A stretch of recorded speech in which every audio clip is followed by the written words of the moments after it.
So, what you got for us? These are but minute fragments of memories drifting in an endless ocean. Memories of what will be in the near future. So it's a preview, like I thought. Could they be shadows of the tangled threads woven by Elysium? Or perhaps faded illusions that slipped through the cracks of time and space? There are none who know the answer. Well, I'm sure we'll be able to discern them.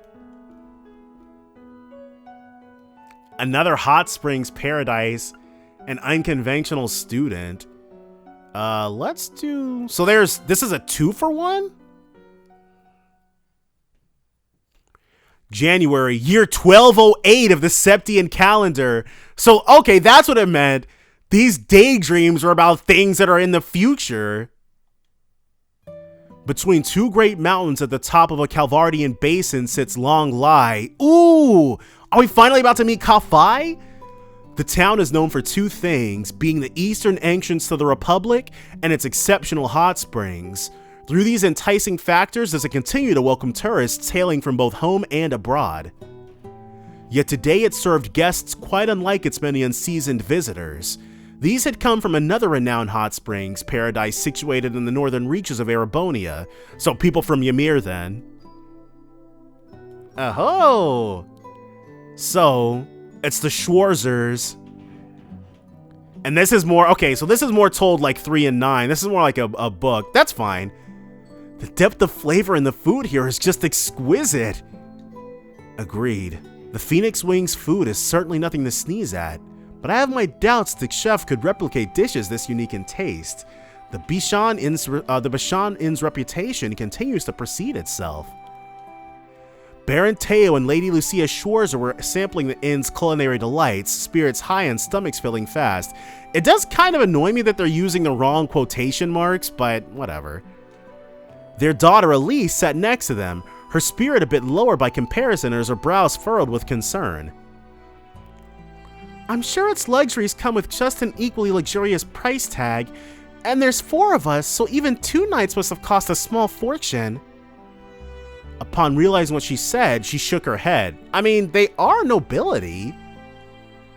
I didn't mean to damper the mood. I know we have the money, but all my budgeting as student council president has made a terrible habit of me seeing the numbers and everything. When is Elise gonna graduate, actually? She's been attending St. Estrella since Renne was a student at Thor's. Her older brother, Renne, couldn't help but let out a chuckle. And then the budget buster in you will like how much we saved. Because we're not here as paying customers. We were invited by the owners personally. So Kafai invited him.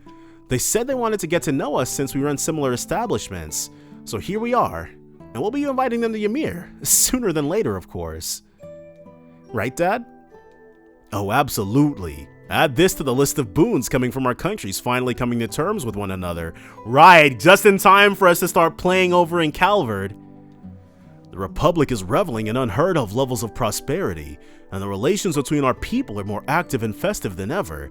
I, for one, welcome any opportunity to further foster friendship. The Baron took another healthy sip of his baijiu before continuing. Friendship over fighting, I say. Such a shame that the world tends to overcomplicate that simple concept. I don't know, it has been pretty complicated, yeah.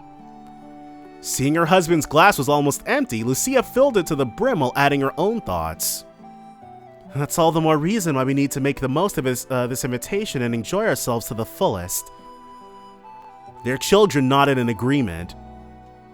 And even that aside, there's no reason to spoil a family vacation when we so rarely have time to take them. That's true, these 4 have been scattered to the winds for a few years now. Oh, I read about some unusual sweet dishes worth trying here. Would you like to share some with me, Renne? In a bit.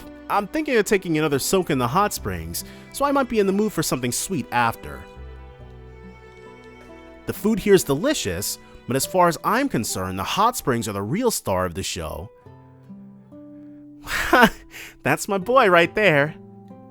The ruling lord of the hot springs paradise would never let a good discussion about them pass him by.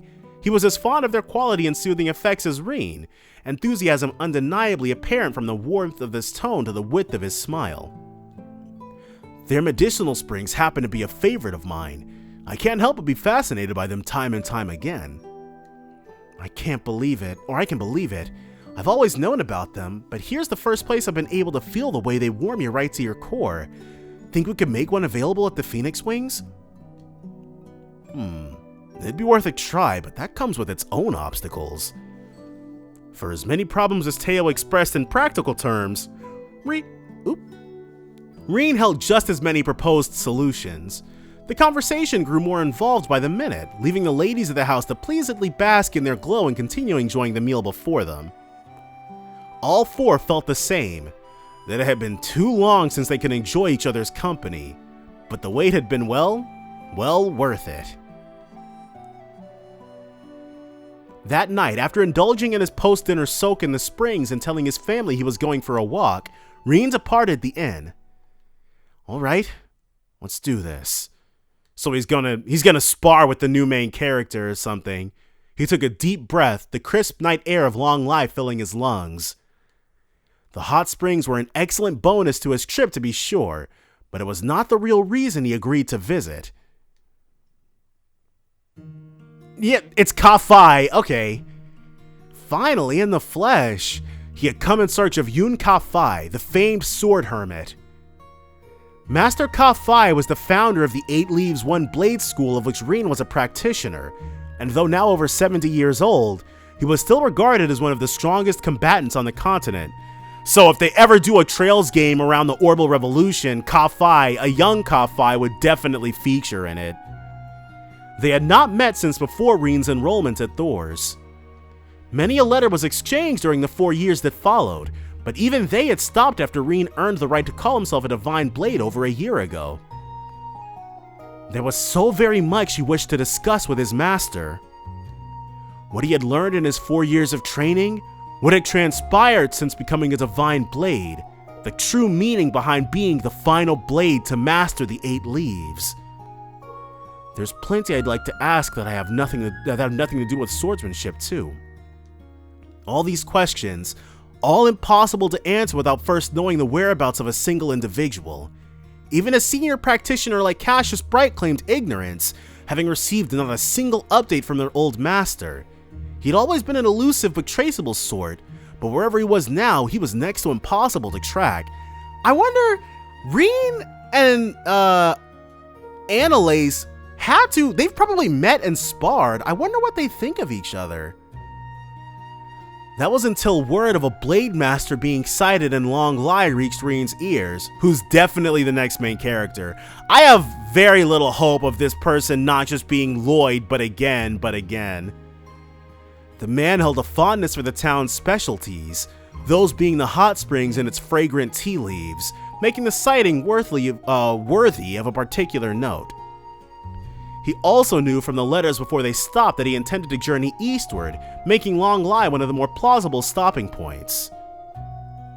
The word came to him just as the Schwarzers were invited to stay at the inn during their New Year vacation. Renne's instincts told him the timing was a little too fortunate, but with how vague the lead was, even it will most likely result in him leaving the same as he had arrived. While he had not discussed the rumor being key to his traveling here, his family seemed to sense it was more than a simple pleasure trip for him. I know Dad would have a great time catching up with him, but I don't want to get his hopes up for nothing. These thoughts in mind, Renne made his way through the night streets. So, this is Longlai. Longlai's architecture was distinctly Eastern, making it a uniquely intriguing sight among most of Calvard's towns and cities. This was not to say it was similar to Crossbell's East Street. With subtle colors painted with dignified beauty, every wall and stone exuded the traditional concepts of wabi-sabi.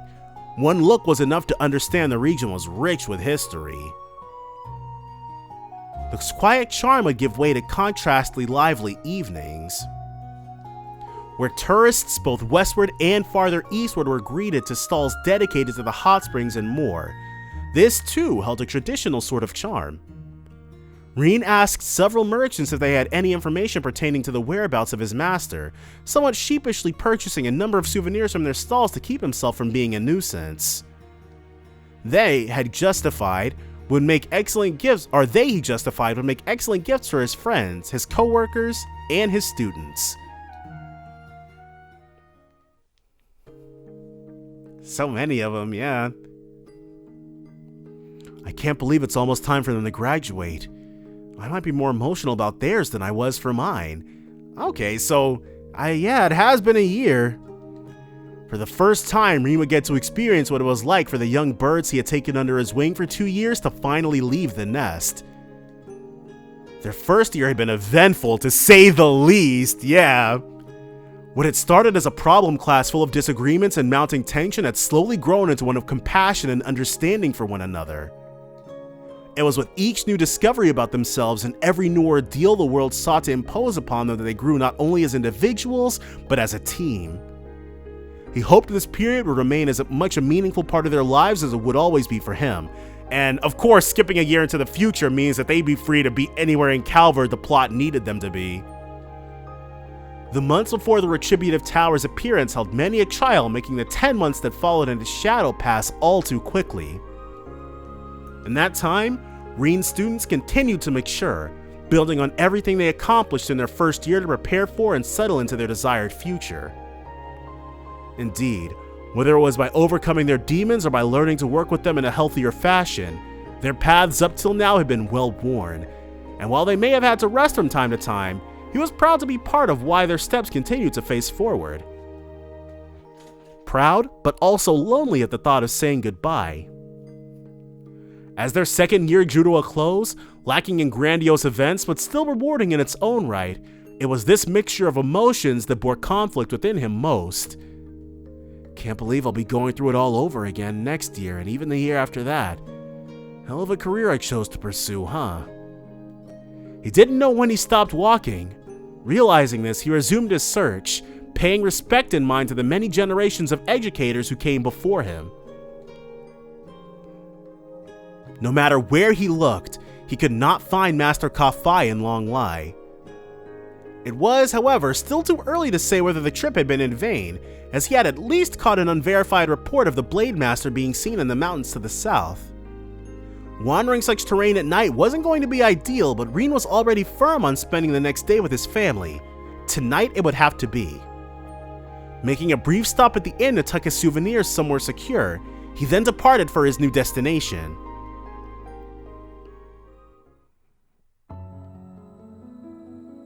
I really like the vibe of these.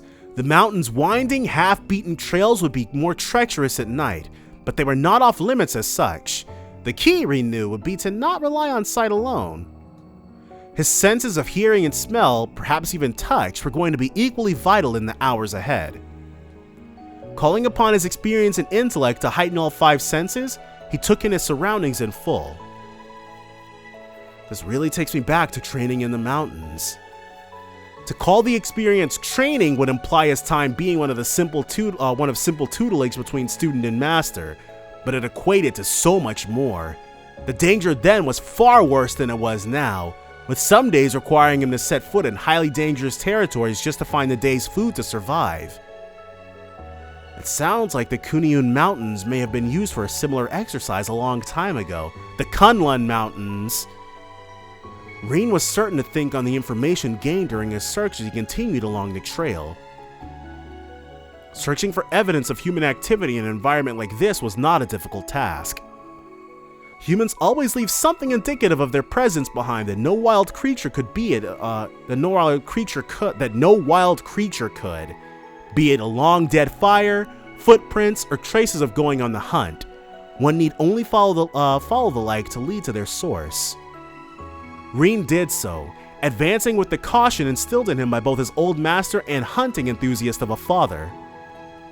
They soon led him precisely to clear evidence that a human had been in the area, though the evidence itself was far from what he expected.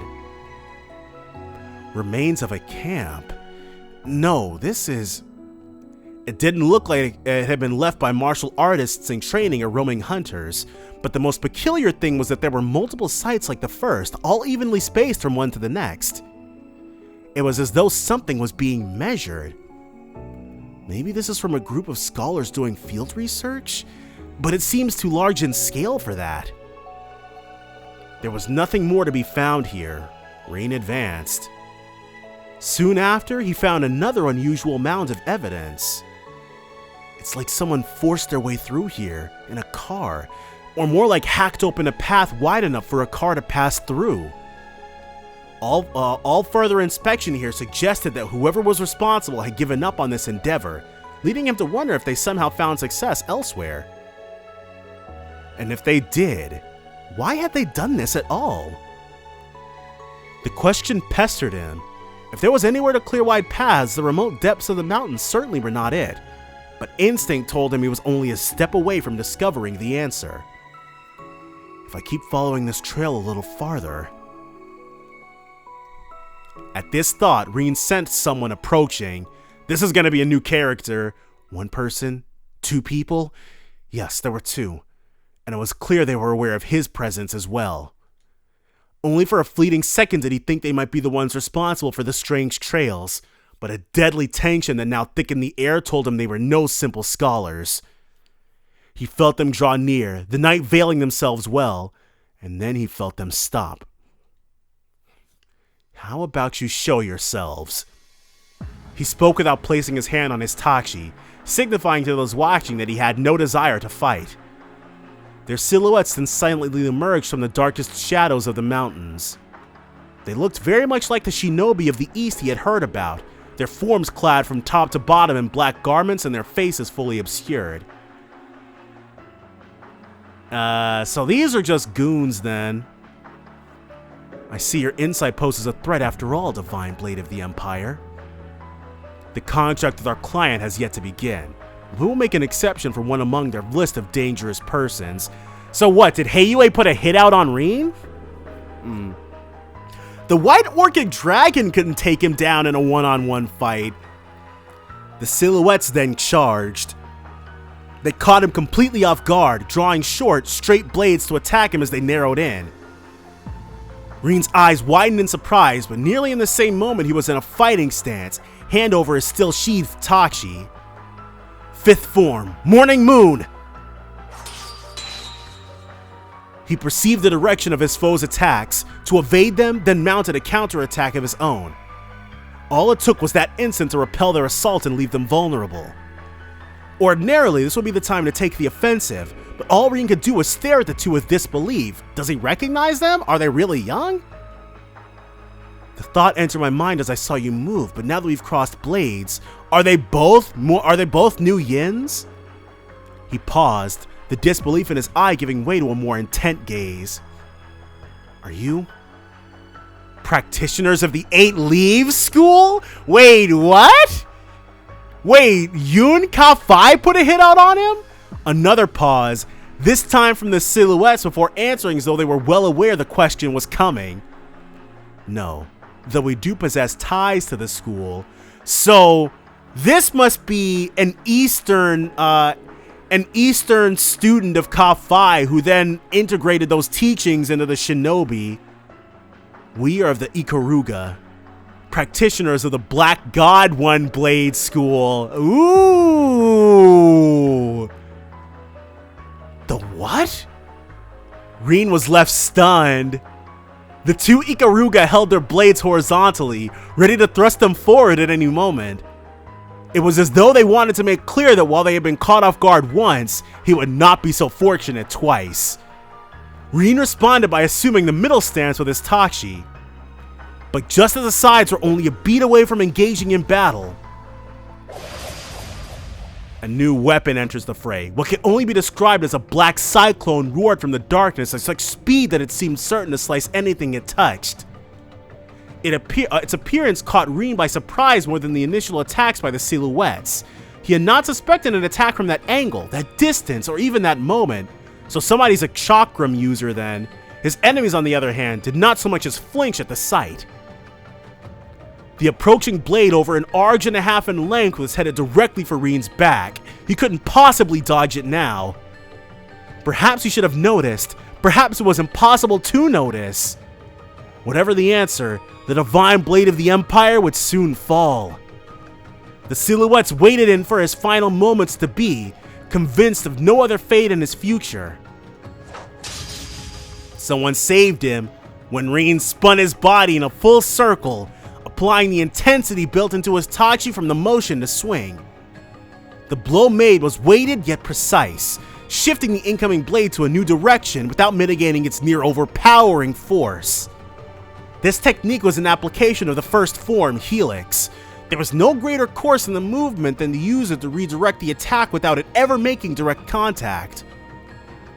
The spinning blade was now significantly off its intended course, but Renne slashed at it again, birthing a shockwave that further shifted its path.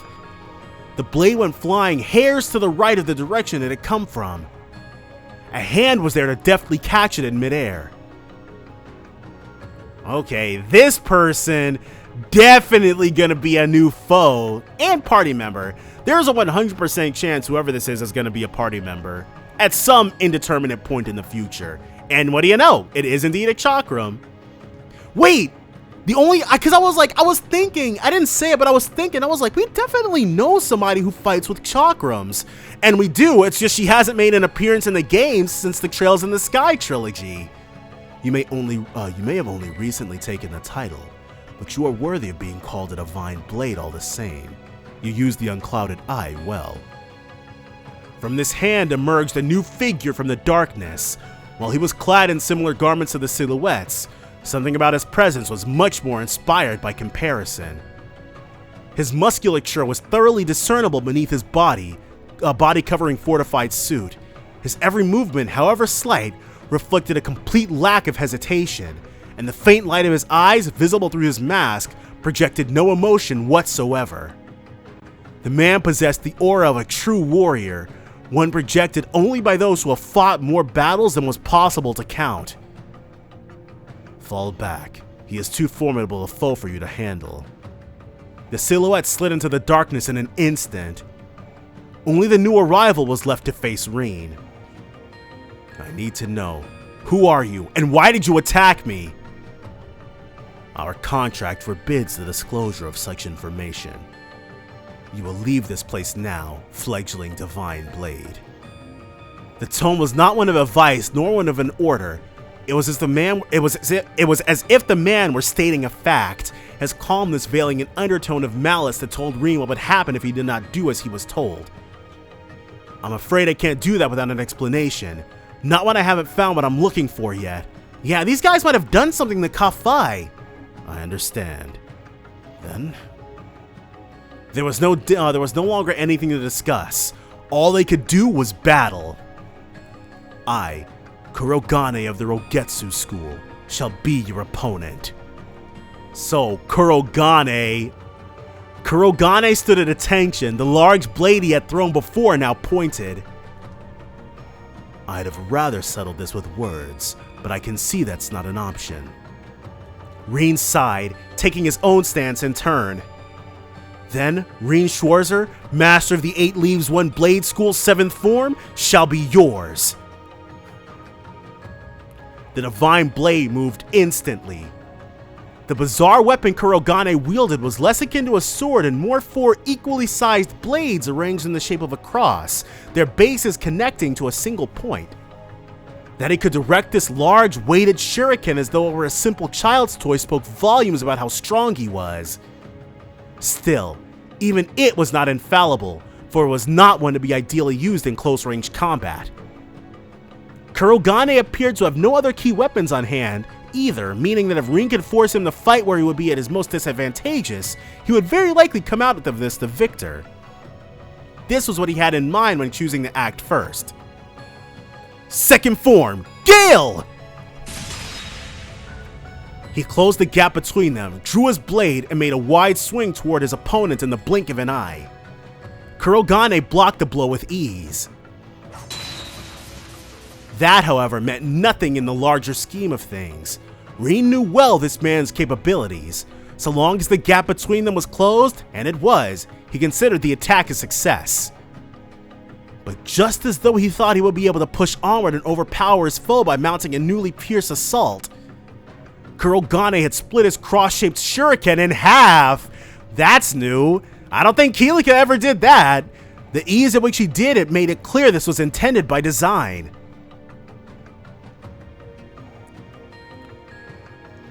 He can dual-wield double sabers? So he's like Crow then. There was no hiding his shock. In the West, double sabers were seen as relics from the Dark Ages that were difficult to utilize. Crow was the only person Renne knew who was competent with one, and only one. The skill it would take to use two was almost too difficult to fathom. His surprise created an opening that Kurogane was not going to let pass unexploited. Possessing twin two-edged blades allowed the shinobi to perform considerably more strikes than Renne, giving him no chance to push back. Steel sparked as their weapons clashed. Kurogane was dominant for some time, but he could do nothing to bolster his advantage. With strike and spark after strike and spark, the advantage was moving back to Renne.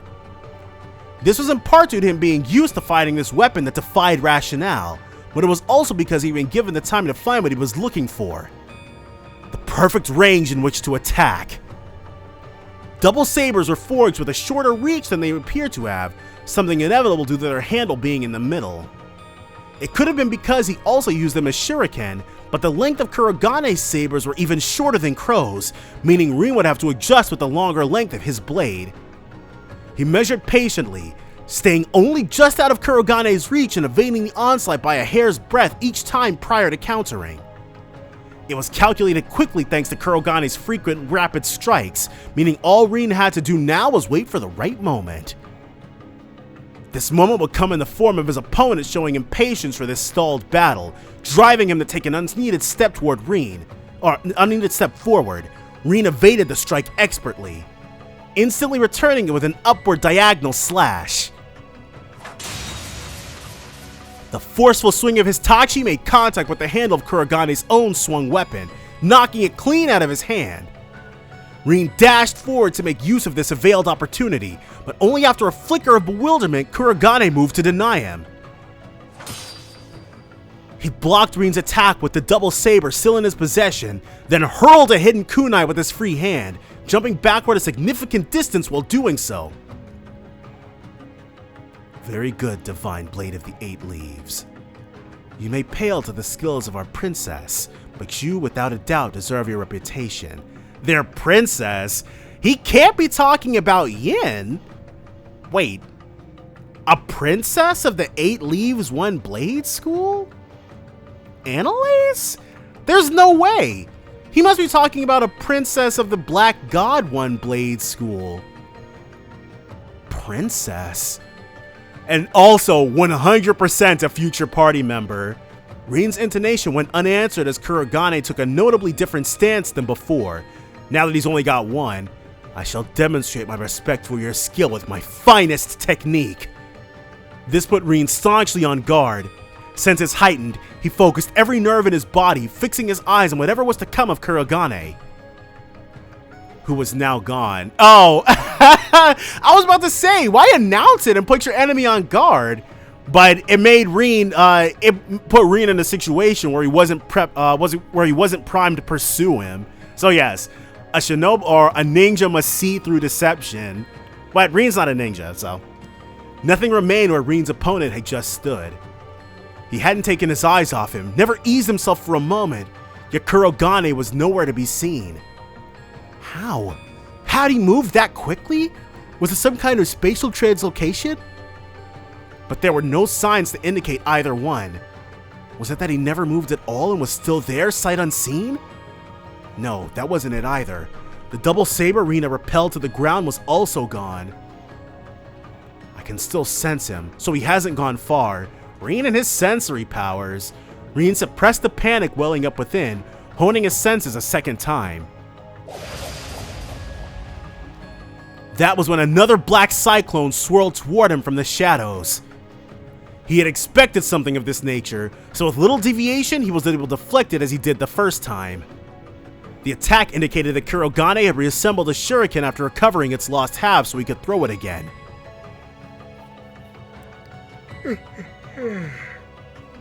It also indicated, together with the slight changes in his surroundings, where he was now positioned. Renne needed a little more time to know where he was for certain. But ahead of making a solid conclusion, the cyclone came at him yet again from a new angle. That was fast! Though he blocked this attack as well as the last, before he could fully correct his posture, the next cyclone approached. The gap between was getting shorter and shorter. Yeah, he's blitzing him. There was another. The time was shorter, and another, shorter. Soon, these assorted smaller cyclones were seemingly growing into a blended, grand storm of death, with Renne trapped at its center. This doesn't feel like I'm being attacked by a single person. Did he make phantom copies of himself? He had no idea from where the next cyclone would form, and by the time he located it, the next one was ready. Even the unclouded eye wasn't going to be enough for him to deduce Kuragane's location. He had been able to repel every blade that met with him so far, but that was growing increasingly difficult.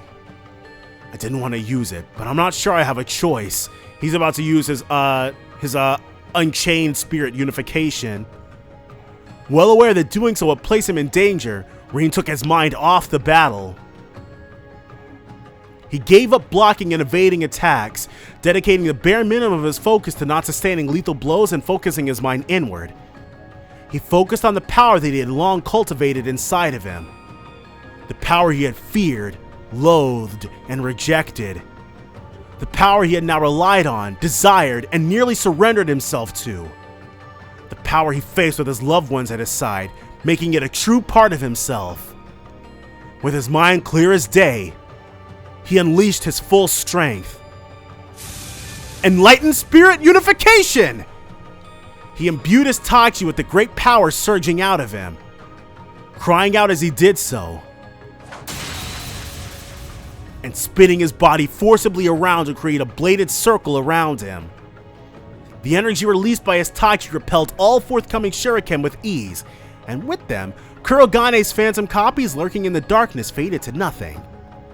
With that, there you are! He charged towards Kuragane. The man was thoroughly overwhelmed by Renne's sudden counterattack, throwing him completely off balance. There was nothing he could do to repel what would come next. It's time to settle this. Renne swung his Tachi downward while pouring all of his might into a final single strike. But just as the two felt the battle was coming to an end, Zeroth form, duality! What's this then?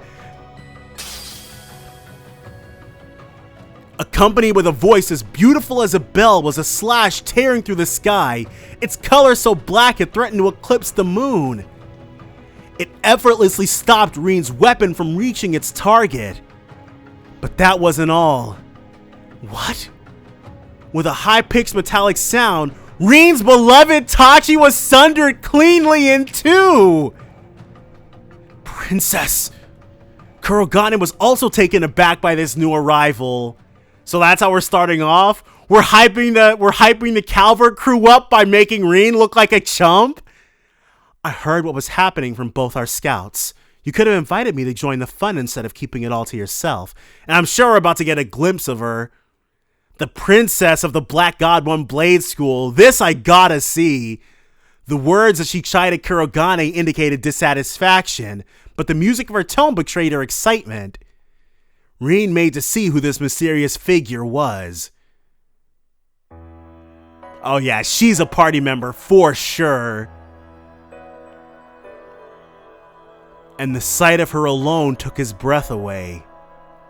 She was young, wearing a fortified suit that looked to be a marriage of classical and modern Eastern styles, with long silver hair that almost appeared to glow in the pale moonlight.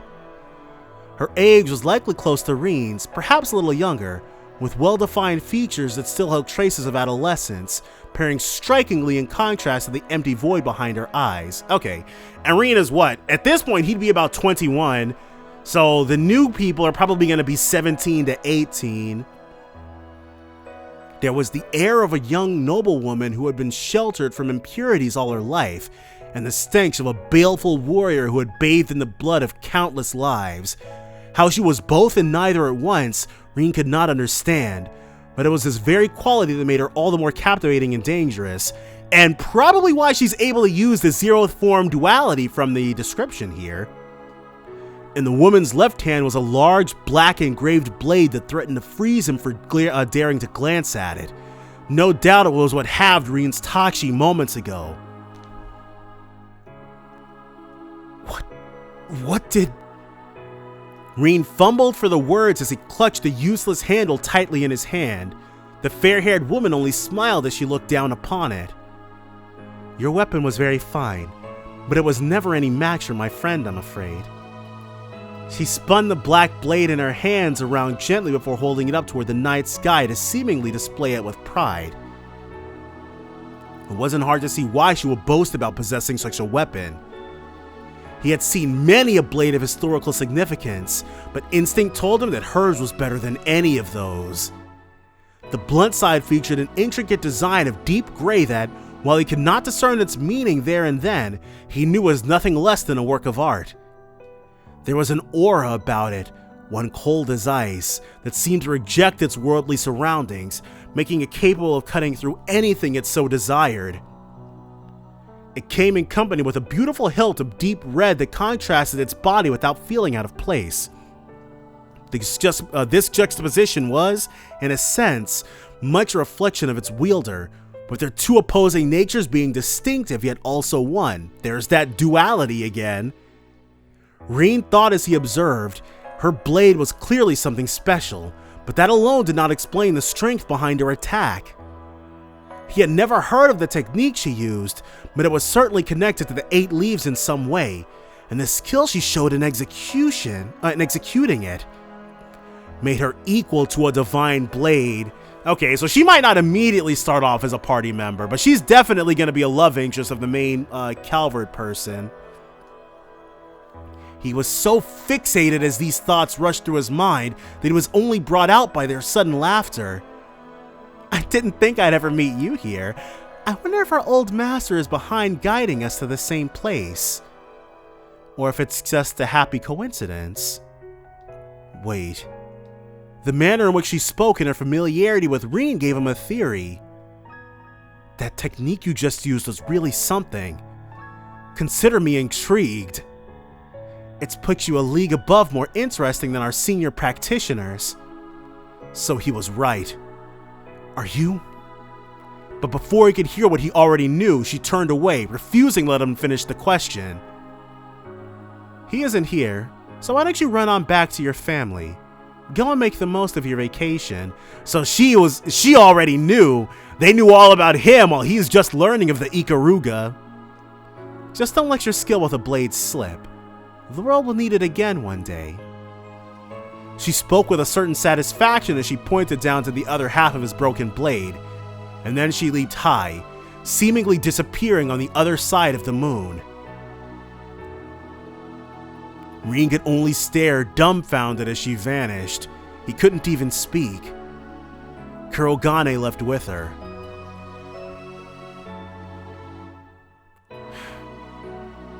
The Ikaruga, the Black God One Blade School, and our senior practitioners. Renne had been unable to fulfill his objective, and not just that, he was left with countless new questions about the people he encountered in the mountain itself. He felt there was meaning behind being guided to this specific place, and how important it was or what it entailed, he did not know. At this point, it's like all this new stuff that we're learning about the 8 Leaves One Blade School makes Annalise look like it makes her look really bad, actually. Like, she never really paid attention because everybody else is so much better than she is. And yet, the person responsible for discerning that won't be me. Looking down at his broken Tachi, he was struck anew with how massive the world truly was. This is Renne giving up his position as the main character. And he realized that, now that his master was confirmed to be elsewhere, the purpose of his visit to Longlai was nothing more to enjoy a wonderful, ordinary vacation with his family.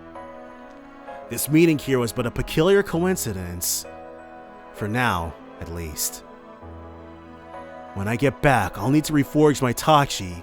and myself.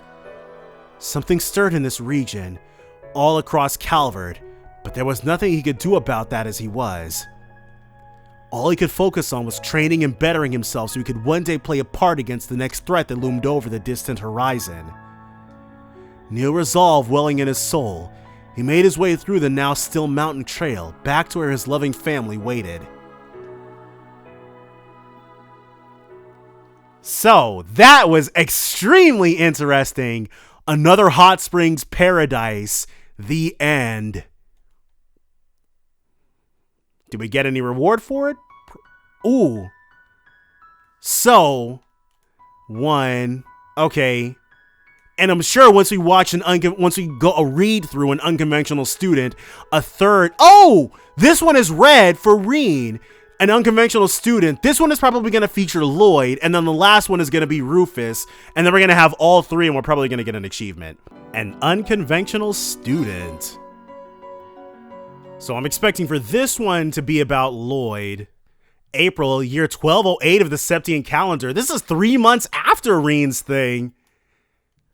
Aramis Academy is a famous educational institution in the Calvardian capital of Edith. Well, we just learned a lot of information that's going to become very, very familiar to us. The name derives from an artist central to Calvard's democratic revolution 100 years ago. So Calvard became a democracy about 50 years before the Orbital Revolution, which I'm actually fairly certain that sounds like the kind of detail that definitely would have been brought up before now in passing. This was also reflected in its goal of nurturing new talent and helping to forge a brighter future for a new republic. So Aramis Academy is their Thors, or their genus. Well, genus isn't. Genus is where Chloe went. Actually, how did nobody at genus recognize the region? Well, it's not like orbital photography is that widespread, but you'd think there'd been a picture of a purple-haired girl in the newspapers. Well, let's just not worry about that. The Academy placed great value on traditional education, of course, but it also encouraged the perspectives of new cultures and values, attracting many an independent mind from across Zemuria. It was a storied place of learning that reflected the Republic's views as a whole. This story, for its part, begins not long after the springtime festival held yearly to welcome the new student body. It was just another morning at the Academy, countless students shuffling through its grounds, when one of them in particular happened to draw an unusual amount of attention. So this is not about Lloyd, this is going to be all Calvard. The young lady had long, soft, violet hair crowned with a black ribbon. Elise? Her figure had been cut very respectably as she matured into a young woman of 17 years, and yet her face still held traces of girlhood days bygone. The beauty she was, she never failed to turn inquisitive heads as she strolled along. Renne? Why is Rennet Aramis? Her name was Renne Bright. She was a second-year student from Janus Royal Academy in Liberl, now studying at Aramis as part of an exchange program. Okay, so Renne is going to be in the main party when we get there then. She had only just arrived in the spring. Renne's goal in attending was not to further her education. She had been considered highly gifted since she was a child, having already earned several doctorates in years past, and there was little more a new academy could reasonably teach her.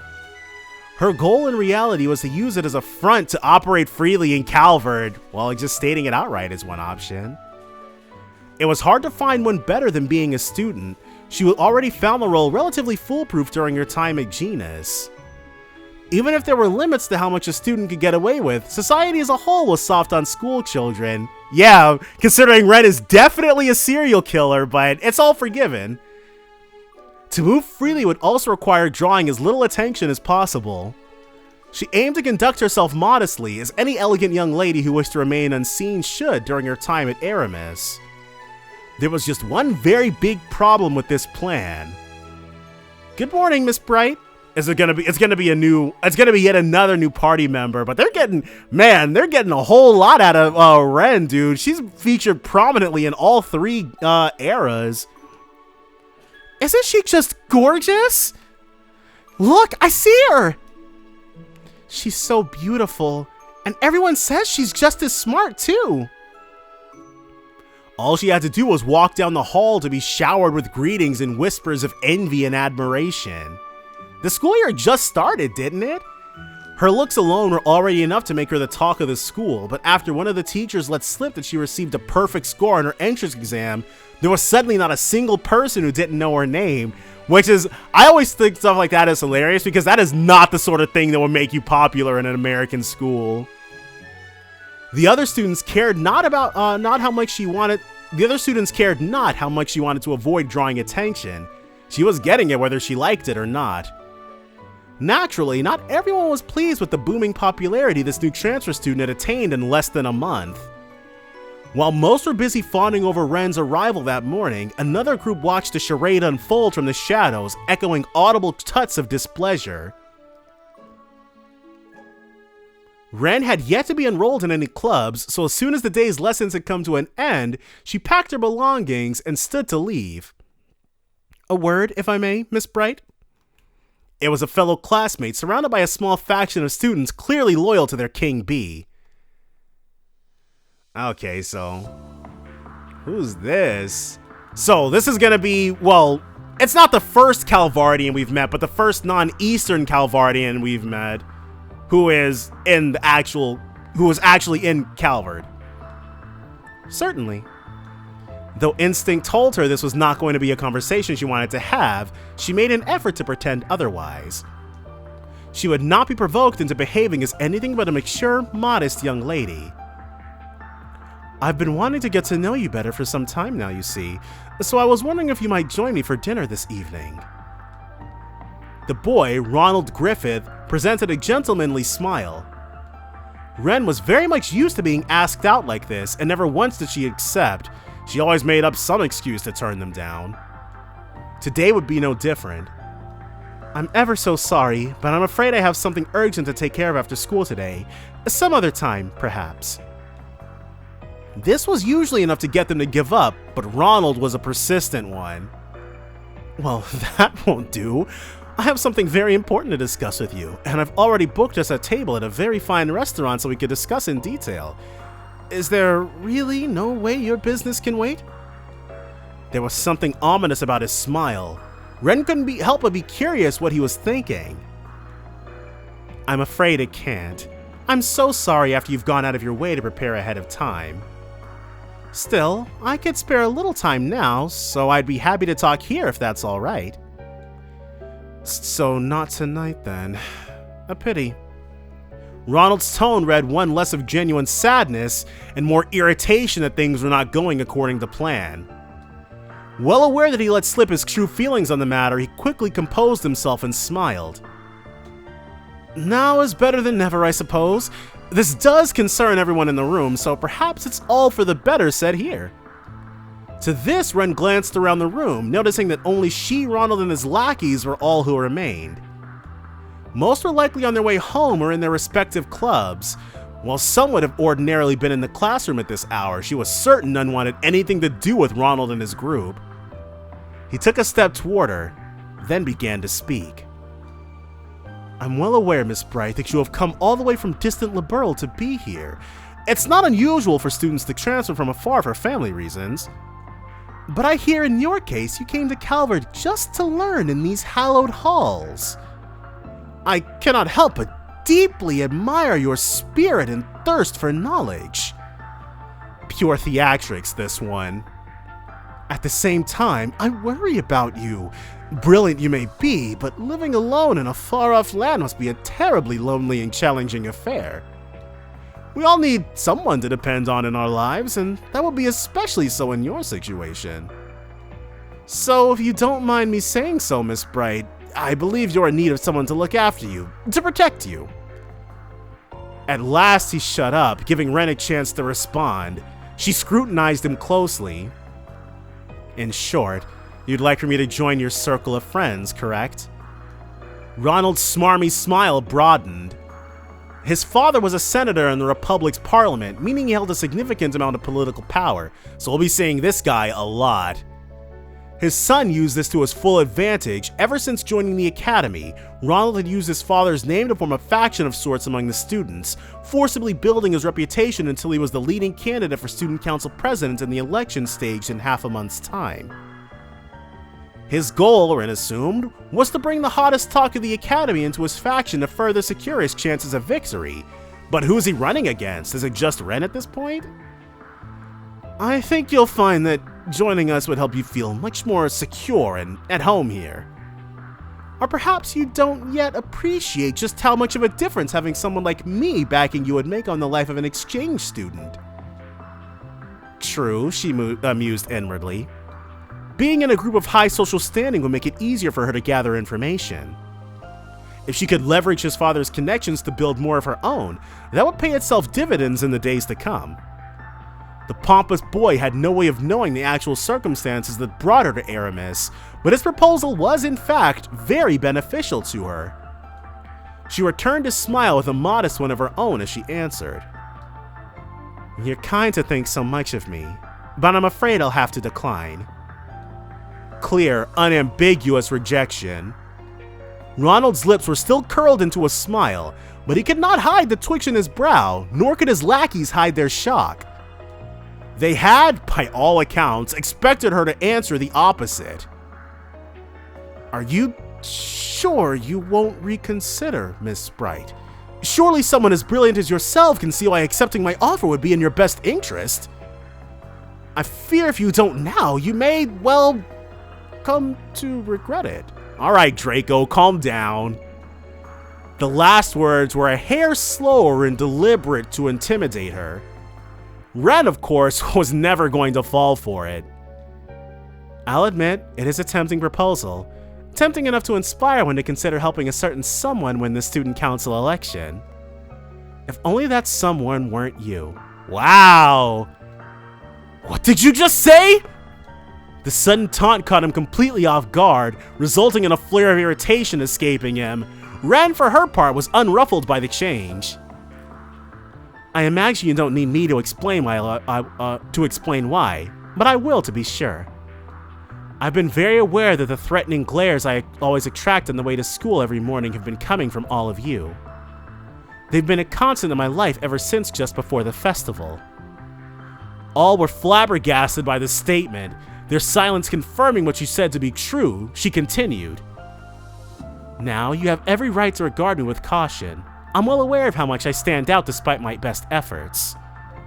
Taking potential threats under your own wing is a strategically sound move too. However, that your target was so easily able to see through your scheme shows everyone here just how inept you really are.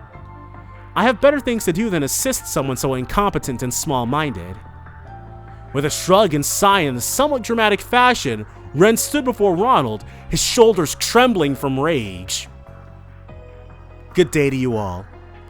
Renne gave a courteous nod of acknowledgement before leaving the room, paying no mind to the wide eyes and open slack jaws she left behind.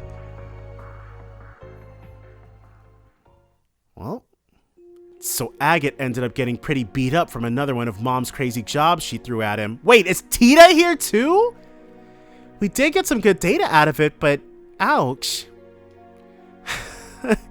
Your mom is always so funny. Oh, Tita and Renne are talking. That night in the dormitory, Renne and Tita were engrossed in deep conversation from their laptops. Oh, okay. So Tita is graduated now. But wait, I thought they were the same age. No. Well, I guess Renne might be a year younger than her then. But it's always same old with all of you. I'm surprised, but it's always same old with all of you. I'm surprised there's anything of Agate left with how often you tell me she has him nearly facing death. You two are in a rut. I know something that could spice things up. Maybe try adding a little romance to the mix like a couple of bright-eyed lovebirds we know. And so at this point, because Agate is definitely, he's 30 or 31 years old at this point, but Tita's 18 pushing 19, so it's... Falcom's definitely made choices. But we have agreed to go somewhere next week, so we're not in a complete rut. Well, isn't that something? The stairs to adulthood await you, my dear friend. Renne? Tita graduated from the branch campus in Erebonia just as Renne left for Calvard, leaving them no time to spend with one another in person. That wasn't ideal, of course, but from a hint of sadness came the habit of talking like this once a week so they could stay in each other's lives. They discussed anything from their new lives and environments to the fruits of their research, occasionally stumbling into a serious topical matter or two along the way. I really like their friendship. It sounds like a legal confrontation between the Verne Company and Epstein Foundation is inevitable at this point. Oh, that's Tita. I know. I can't believe this is really happening. They're about to battle it out in court? Both frowned at their screens. A recent development concerning the Calvardian industrial giant Verne Company had become a key source of concern for them of late. So, did they have developed like... So these are the big three. I wonder if they developed a new, I wonder if they developed like a Ramda 2. Who's the girl? It began soon after Crossbell returned to normalcy after the Supreme Leader's takeover the previous year. Professor Erica Russell approached the Verne Company to propose they join the West Sumerian Tech Union that she had been hard at work forming. And whoever that lady is said absolutely not. And to no one's surprise, they refused. But before Erica and the rest of the engineers involved could even finish getting ready to go and change Verne's mind, something happened to make the Union the least of anyone's priorities. Did they have a new change in leadership? The independent development of a new generation of orbments and their generations-long partner in this subset of technology, the Epstein Foundation, would not be a collaborator. So Verne created a brand new Ramda all on their own and don't want to share it. The latter had been key supporters of Zemuria's orbment development and orbital technology in general since their very inception. Battle orbments were no exception to this. The Foundation had known their way around them since the very first model, drafting the incredible concept that it may use as a base ever since. Even the Reinford Company before the Battle of Jormungand had not thought to develop their Arcus models on their own, instead favoring to develop them in partnership with the Storied Institute. The announcement was, quite simply, unprecedented, and it sent shockwaves throughout the industry. The Epstein Foundation was also less than pleased about being cast aside in this manner. While there were certainly legal concerns regarding who owned the patent to this technology, the greater concern was that their stable position in the industry as a whole was now becoming unstable. They initially responded by attempting to resolve this through peaceful means, but when those attempts proved fruitless, it was reported they were preparing for what could only be an ugly international legal dispute. I'd say Verne has the upper hand if this ever makes it to court. This sounds like they did most of this work on their own. It's like, who really owns the patent to like the concept of a battle orbment, right? Unlike their previous Ramda orbments, this 6th generation is designed to set a whole new standard, naturally. All of its main features are packed with new tech, and the Arcus tools are already basically super cell phones, so with some new features still being kept under wraps. I wonder what those are. What could they be trying to develop that's important enough to ruin their relationship with the Foundation? Though I have heard about the government telling the Verne Company to focus more on weapons development. Sounds like something Graham Hart would say, and we barely know the guy, but it still sounds like something he'd say. I have too.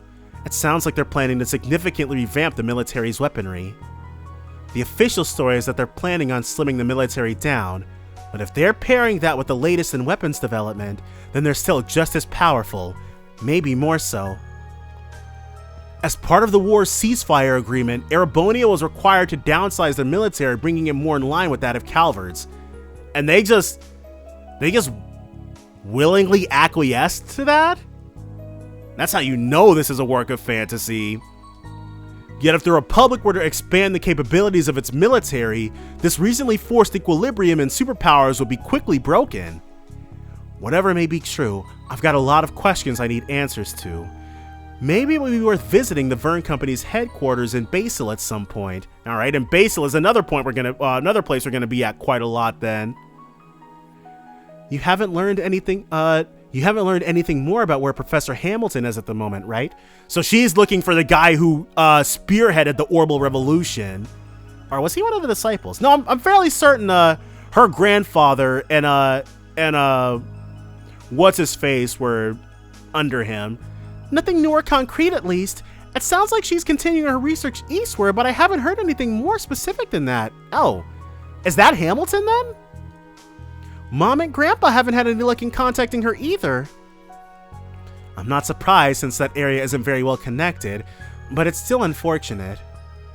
She's a lot more personable than Professor Schmidt, so having her on our side would help a lot. Okay, so she's friendly. Tita could only laugh. Yeah, there's a lot of worrying stories going around now about PMCs and stuff like that.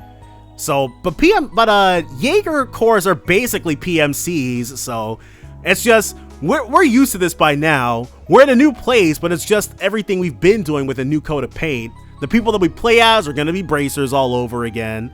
And then the main character is gonna be Lloyd again, but again. The deeper into the conversation they went, the more Tita could feel her spirits sinking. The political climate in Western Zemuria was unusually stable at the moment, with its nations basking in prosperity. But she could not shake off the feeling that this peace was built over rotting wood, and that it could all come crashing down with but the slightest provocation. Yeah, that sounds about right. This was becoming especially true in the tech world, as it had undergone rapid growth in recent years compared to other fields. So rapid, in fact, that no base could possibly sustain its sudden weight without cracks beginning to form. Try not to dwell too much on the worst case scenario, Tita. This piece might rest on a knife's edge, but there's still plenty we can do to preserve it. That's why I'm here right now, and that's also why you're working so hard too. We could find a million problems in the world if we wanted, but pessimism isn't going to make them go away, right? The words filled Tita with the right amount of comfort she needed in that precise moment. Yeah, I guess you're right.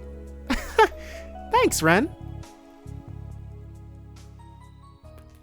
So, it's getting crazy. They continued on, losing track of time as they talked well into the night. Before they knew it, the clock had struck 12. Are they not in different time zones? I guess that's taking things a little bit too realistically, but... Well, it's getting really late, so I should probably be going. I'll talk to you soon, okay? Alright. Good night, Tita. Night? Oh! Tita suddenly remembered something. The exclamation stopped running just as she was about to end the call. Estelle and Joshua told me to ask if you're doing okay in school. Of course she is. She's smarter than everybody there. Those two always worry too much. You'd think I wasn't talking to them too. She couldn't help but remember her interaction with Ronald after class, but Renne quickly drove the thought from her mind. It wasn't worth dredging up. Tell them they can rest easy. Everything is fine. Good. They wanted me to let them know if you were being bullied so they could fly over and help. Yeah, Estelle would definitely insert herself into that. Renne could only sigh. Honestly, do you think I can't, or do they think I can't keep myself safe from a few schoolyard bullies? Actually, they said they were more worried about what you do to them than what they do to you, which is true. At her friend's silence, Tita couldn't help but burst out laughing. I worry about you too, obviously, but they're probably right. How awful of you. Even if that were to happen to me, I wouldn't do half of what you're imagining. Not anymore, anyway. Yeah, she's past all the murdering. See, it's saying that kind of thing that makes people worry. I'm a lady now. I need the magnanimity to forgive the transgressions of others. I'm also trying to do what I can to avoid standing out too much at school. You can try, but I think that's always been a lost cause. Anyway, now I'm really going to go before I remember anything else. Say hi to Zine for me if you run into him. Are we? Is he finally going to reappear?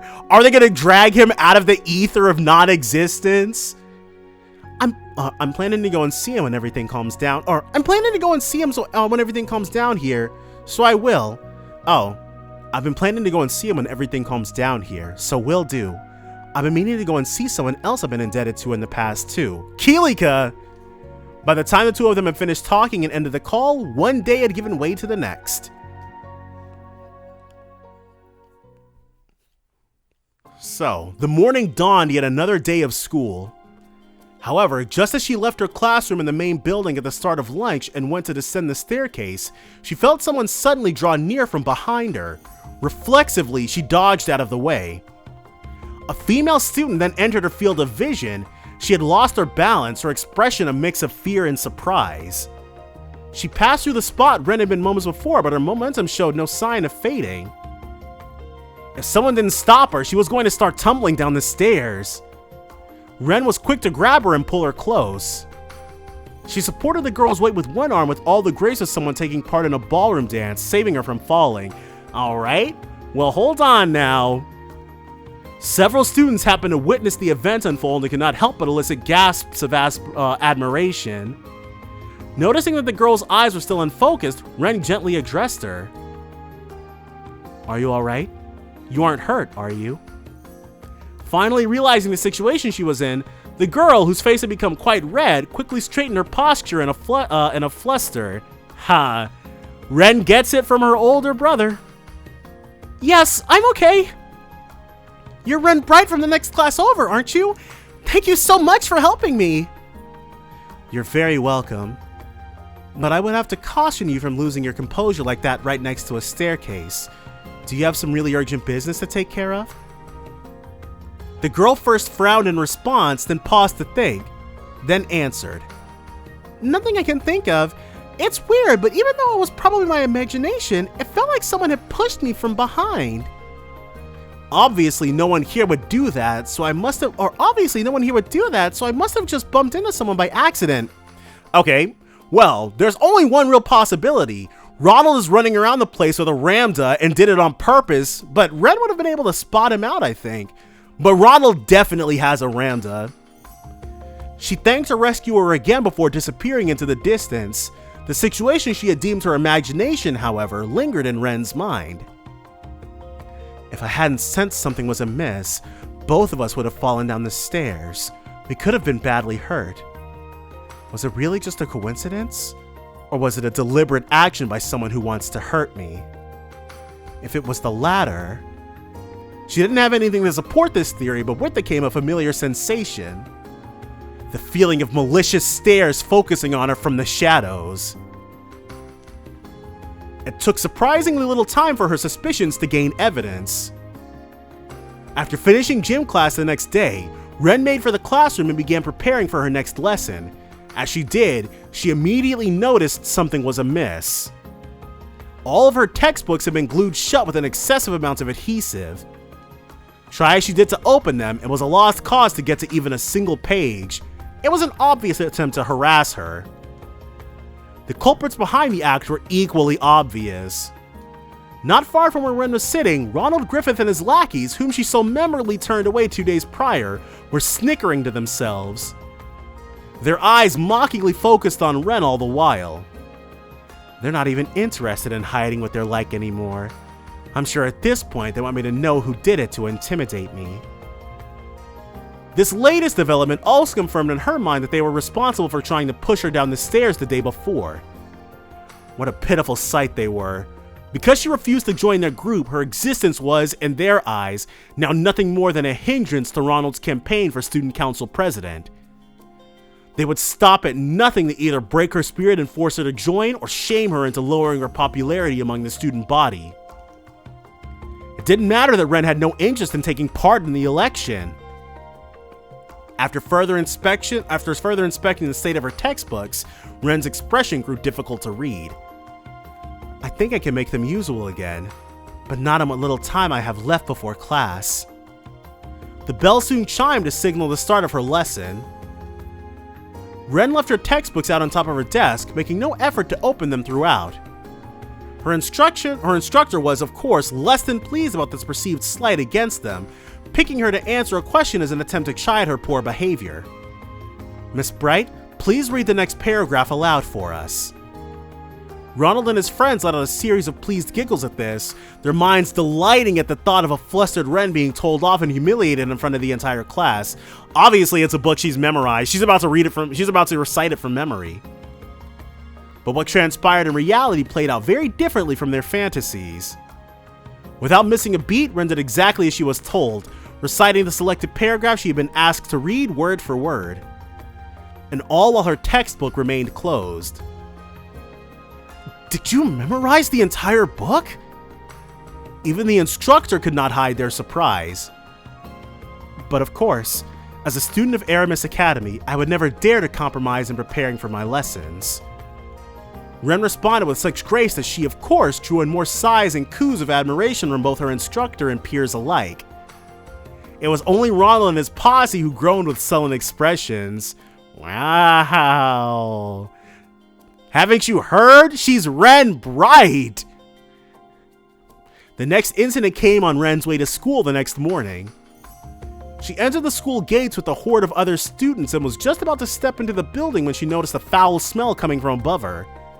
She looks upward, noticing a portion of the fencing surrounding the building's rooftop was falling directly above her. They're trying to kill her now? What the heck?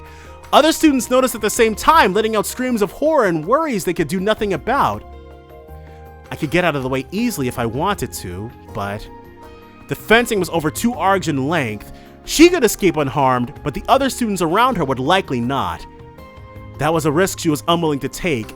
Grasping the battle ornament hidden in her bag, she cried out, "Airstrike!"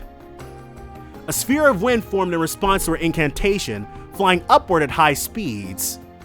She carefully controlled its power so that instead of sending the fence flying, it simply canceled out its momentum instead, allowing her to hop and catch it with ease. This was no accident. The smell makes it obvious.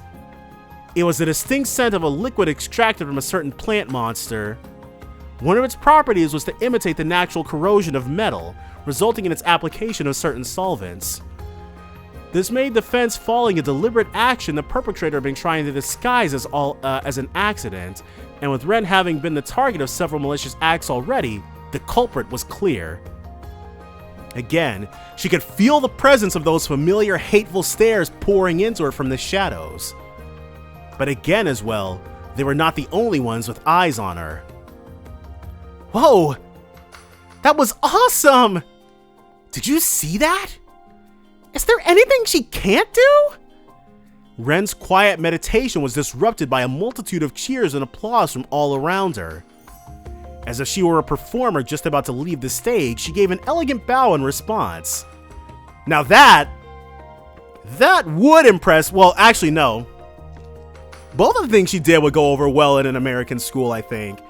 Well, the first one might be more of a mixed bag, but the second one would definitely be seen as universally cool. This would not be the last time she endured harassment from Ronald's group, but each and every time they thought they bested her, she would handle herself with exemplary skill, their efforts only serving to make her more popular. This state of affairs continued for several more days before seemingly out of patience Ronald summoned Renne behind the school building after lessons were over for the day. He stood oppressively before her, his lackeys behind him, with the composure he attempted to feign before now replaced by a plain, vile anger. So, if he wants to fight, they can fight. And she's smiling. Oh my gosh. Because she knows these guys are literally no threat to her. She could be half asleep and defeat these guys without breaking a sweat. Let me give it to you straight, Renne Bright. You are an eyesore. Even that gentlemanly air he impersonated before was gone. Really? Well, that's not a very polite thing to say to a classmate. Don't try to act cute and innocent. I put too much damn time and mirror into building my position up at this academy. But who's always at the center of attention instead? It's you. It's always you.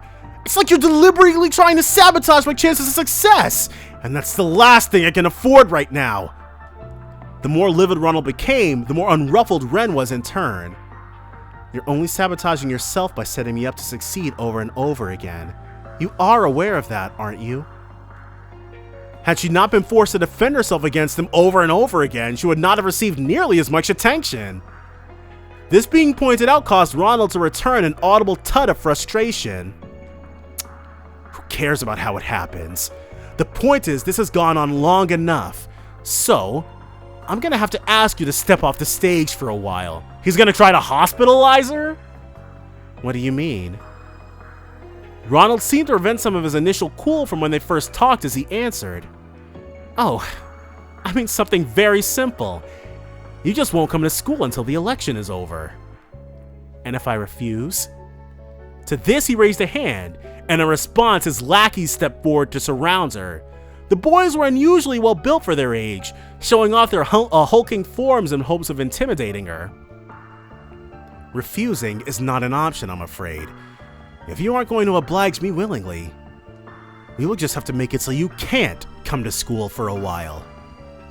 His lackeys cracked their knuckles dramatically to clarify their leader's intent. Well, that's no good. I think we both know that would constitute a grave violation of the school rules.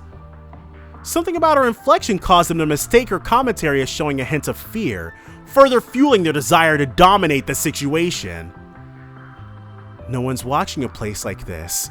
And even if someone did happen to see, my father is a politician. He can make it go away. If they don't willingly choose to ignore what they saw in defense to my position, that is. Everyone at this academy seems to already know their place, you see. Everyone except you. His smile then was so unpleasant that a sigh escaped Renne. Oh, I think you're the one who doesn't know your place. I don't want to be rough with him after what Tita said. But he needs to be taught a good, hard lesson. Ronald continued on, oblivious to what was running through his apparent victim's mind. Now do as I say! His lackeys drew closer, readying to seize her. I'll keep it mild, but I still want this to hurt for them, just enough to set them on the right track. I don't think Estelle or Joshua would object to that. But just as she was about to act, a new one, a party member? Stop this at once! A girl's shout could be heard from the direction of the school building. She was, of course, not shouting at Renne. And who are you? Ronald was visibly irritated. Though the girl appeared to be visibly nervous, she continued to stand her ground. She looks like Ellie. I didn't mean to listen in, but I couldn't help but overhear what was happening here.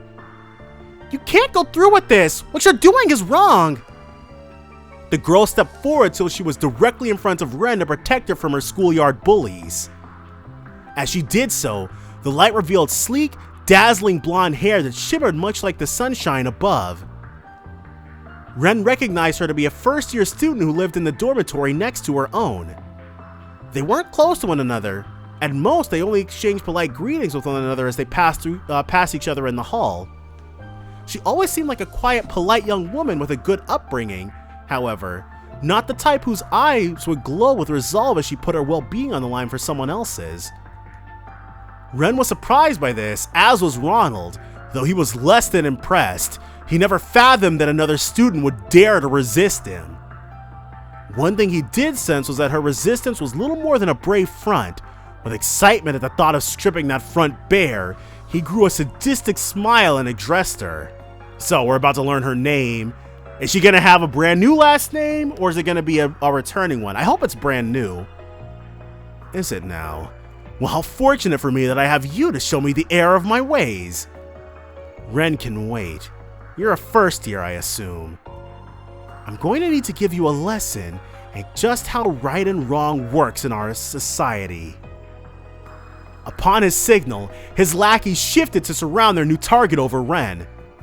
She began to tremble as danger closed in on her, but still she did not move. Don't you dare! This time it was Renne who spoke up. I'll give you what you want, so don't you dare touch her. But... You sure about that? She wasn't planning on that response, but Ronald was more than happy to have his win in any form. I'll stay away from school for a while. That's what you want, right? But then you... The experience of studying abroad has been rather tiring for me, so maybe I do need some rest. Renne's voice was gentle in an attempt to assuage the kind girl's concerns. Ronald, meanwhile, made no attempt to hide the joy he felt at victory, laughing heartily with all the glee of a spoiled child. Good.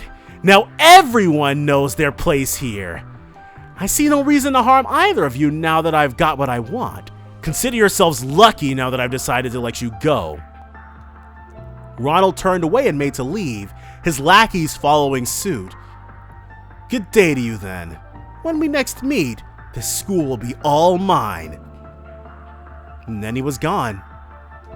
With only the girls left behind the school building, the younger of the two looked up at her senior, concern welling in her expression. I really am all right. You're very kind to worry. Ren's smile was one of genuine kindness.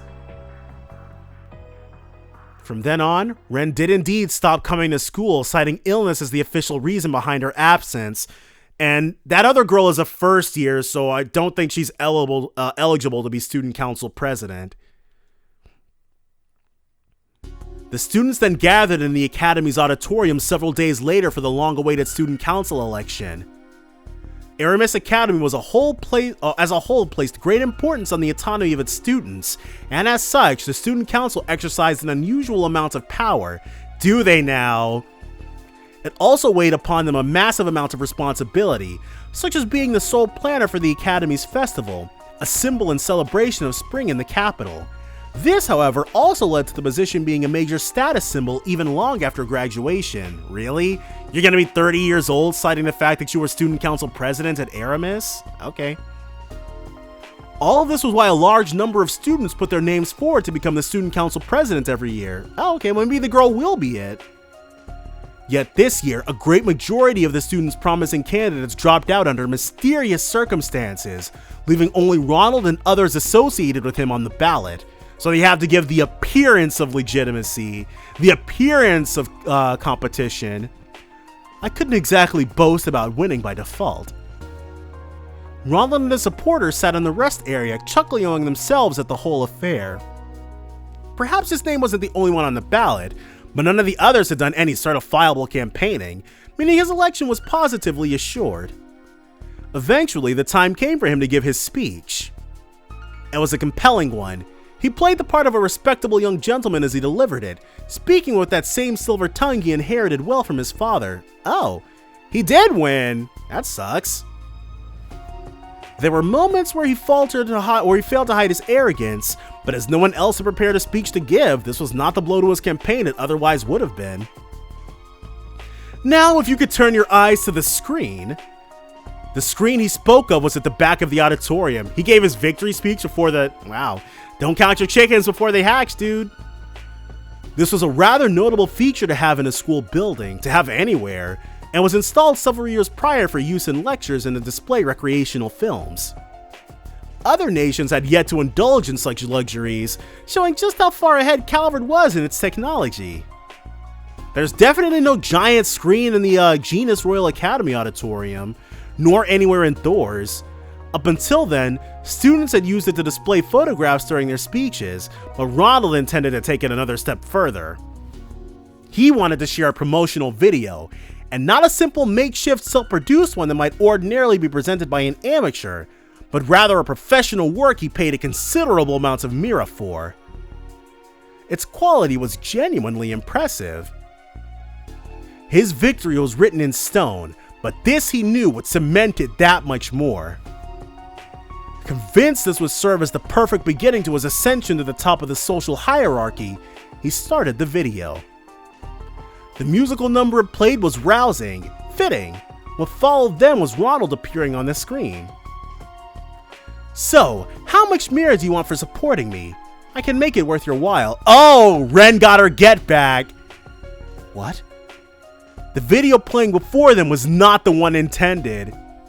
Rather than an inspirational show of what he could bring to the student body, it was a recording of him buying off one of his opponents just days before. As hushed whispers of confusion spread through the auditorium, the next clip played. If you know what's good for you, you'll withdraw your candidacy right now, or the only thing you'll be president of is a hospital bed. Next was an equally unexpected scene of Ronald intimidating another candidate into withdrawing from the race. As it continued, Ronald realized what was going on. Someone out there had replaced his carefully prepared video with another. The initially hesitant whispers exploded into loud enough murmurs that he had to raise his voice over them in his attempt to quell the situation. This is all a forgery! Someone is attempting to frame me! But just at that moment, as if waiting for his cries of denial, a girl's voice resounded from the auditorium's entrance. I'm afraid it is all entirely genuine. Her voice rang out with wonderful clarity, charming all who heard it. She ran her hand through her violet hair and flipped it back as she walked and walked slowly toward the stage.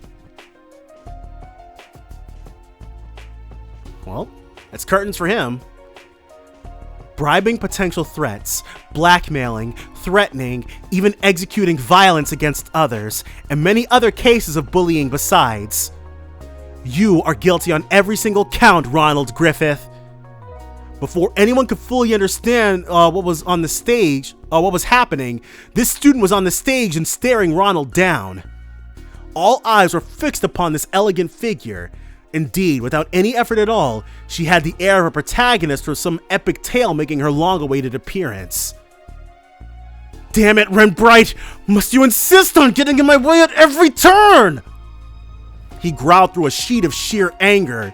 In contrast, the recently absent Ren responded with brilliant composure. You are the one getting in the way of the fair running of this important election.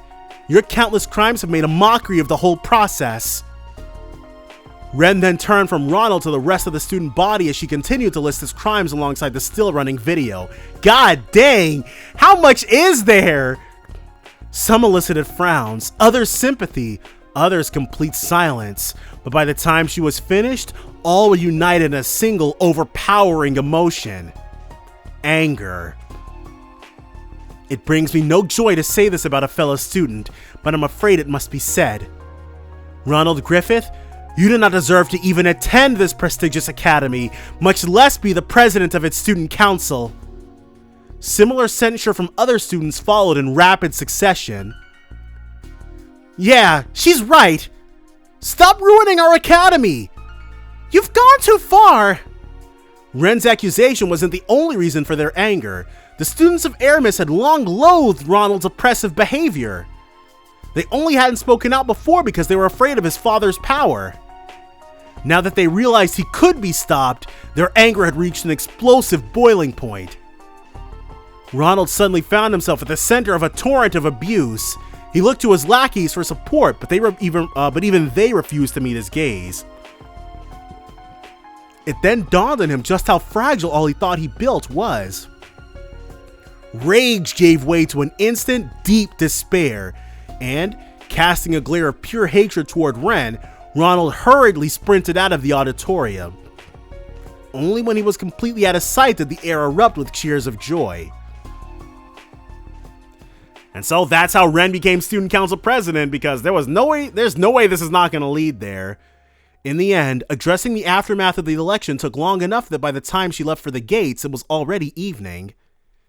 Yet even with how late it was, instead of walking her usual route home, she stepped off the path to enter an entirely unoccupied park. How does this work? No one is going to interrupt us here, so how about you come on out? In response to her words, Ronald emerged before her for the first time since he ran away earlier in the day, and with 10 or so companions in tow. Oh, okay. These men weren't his usual lackeys, but instead vicious figures with dark expressions and gaudy clothing. They were clearly not students of the academy. He's gonna kill Ren for this, dude? Wow, that's insane. More than likely, they belong to some local gang. You don't keep very good company outside of school now, do you? With how they're dressed up, I assume you must be off to a party or something. I'm going to wipe that smug smirk right off that face for good, Ren Bright. My dazzling future in politics was guaranteed, but now you've gone and ruined everything! What am I supposed to say to my father now? That's your problem, not mine. Or are you so small a man that you can't own up to the consequences of your own mistakes? Not a second passed between his outburst and the manner in which he snapped back, causing his temper to grow twice as vile. That's it! I don't care what it takes. You are going to pay for thinking you could cross me and get away with it. Have at her. There won't be any consequences for going too far. My father will see to that. The men sprung into motion upon Ronald's signal, but what followed made them doubt their eyes. Oh yeah, going crazy. Ronald could not understand what just unfolded before him. His eyes relayed the information well enough, but his mind rejected it completely. The second after he ordered his new lackeys to attack, Rennet produced a monstrously sized black and gold scythe from thin air. This in itself was beyond comprehension, but it wasn't the last thing to be so. The scene was like a cat toying with a powerless cornered mouse, except in this shocking case, Ren was the cat and his men were the mice, or like a tiger swatting at a playful cub. They surrounded her at first, and yet all it took was a single swing of her conjured weapon to cause most of them to collapse to the ground. From non-lethal damage, I'm sure. In less than 10 seconds, their confidence had crumbled with their bodies. The mice made to scurry as fast as they could, but the cat gleefully gave chase. There were even moments where she let a few think they had gotten away, only for her to immediately close the gap between them. It was only after she was bored that she would knock them unconscious like the rest.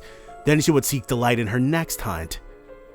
Like heavy sacks of potatoes, the men fell one by one, until only Ren and Ronald were left. This can't be happening.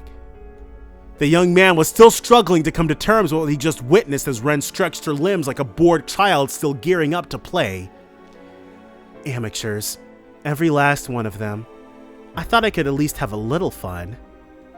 Oh, but don't you worry, I didn't actually slaughter them. She turned her gaze from the spectacle of her own creation to Ronald. Would you be open to giving me a little more entertainment, perhaps, Ronald? Ronald twitched in fear at the mention of his name. In this moment, she was now nothing more than a beast in human skin.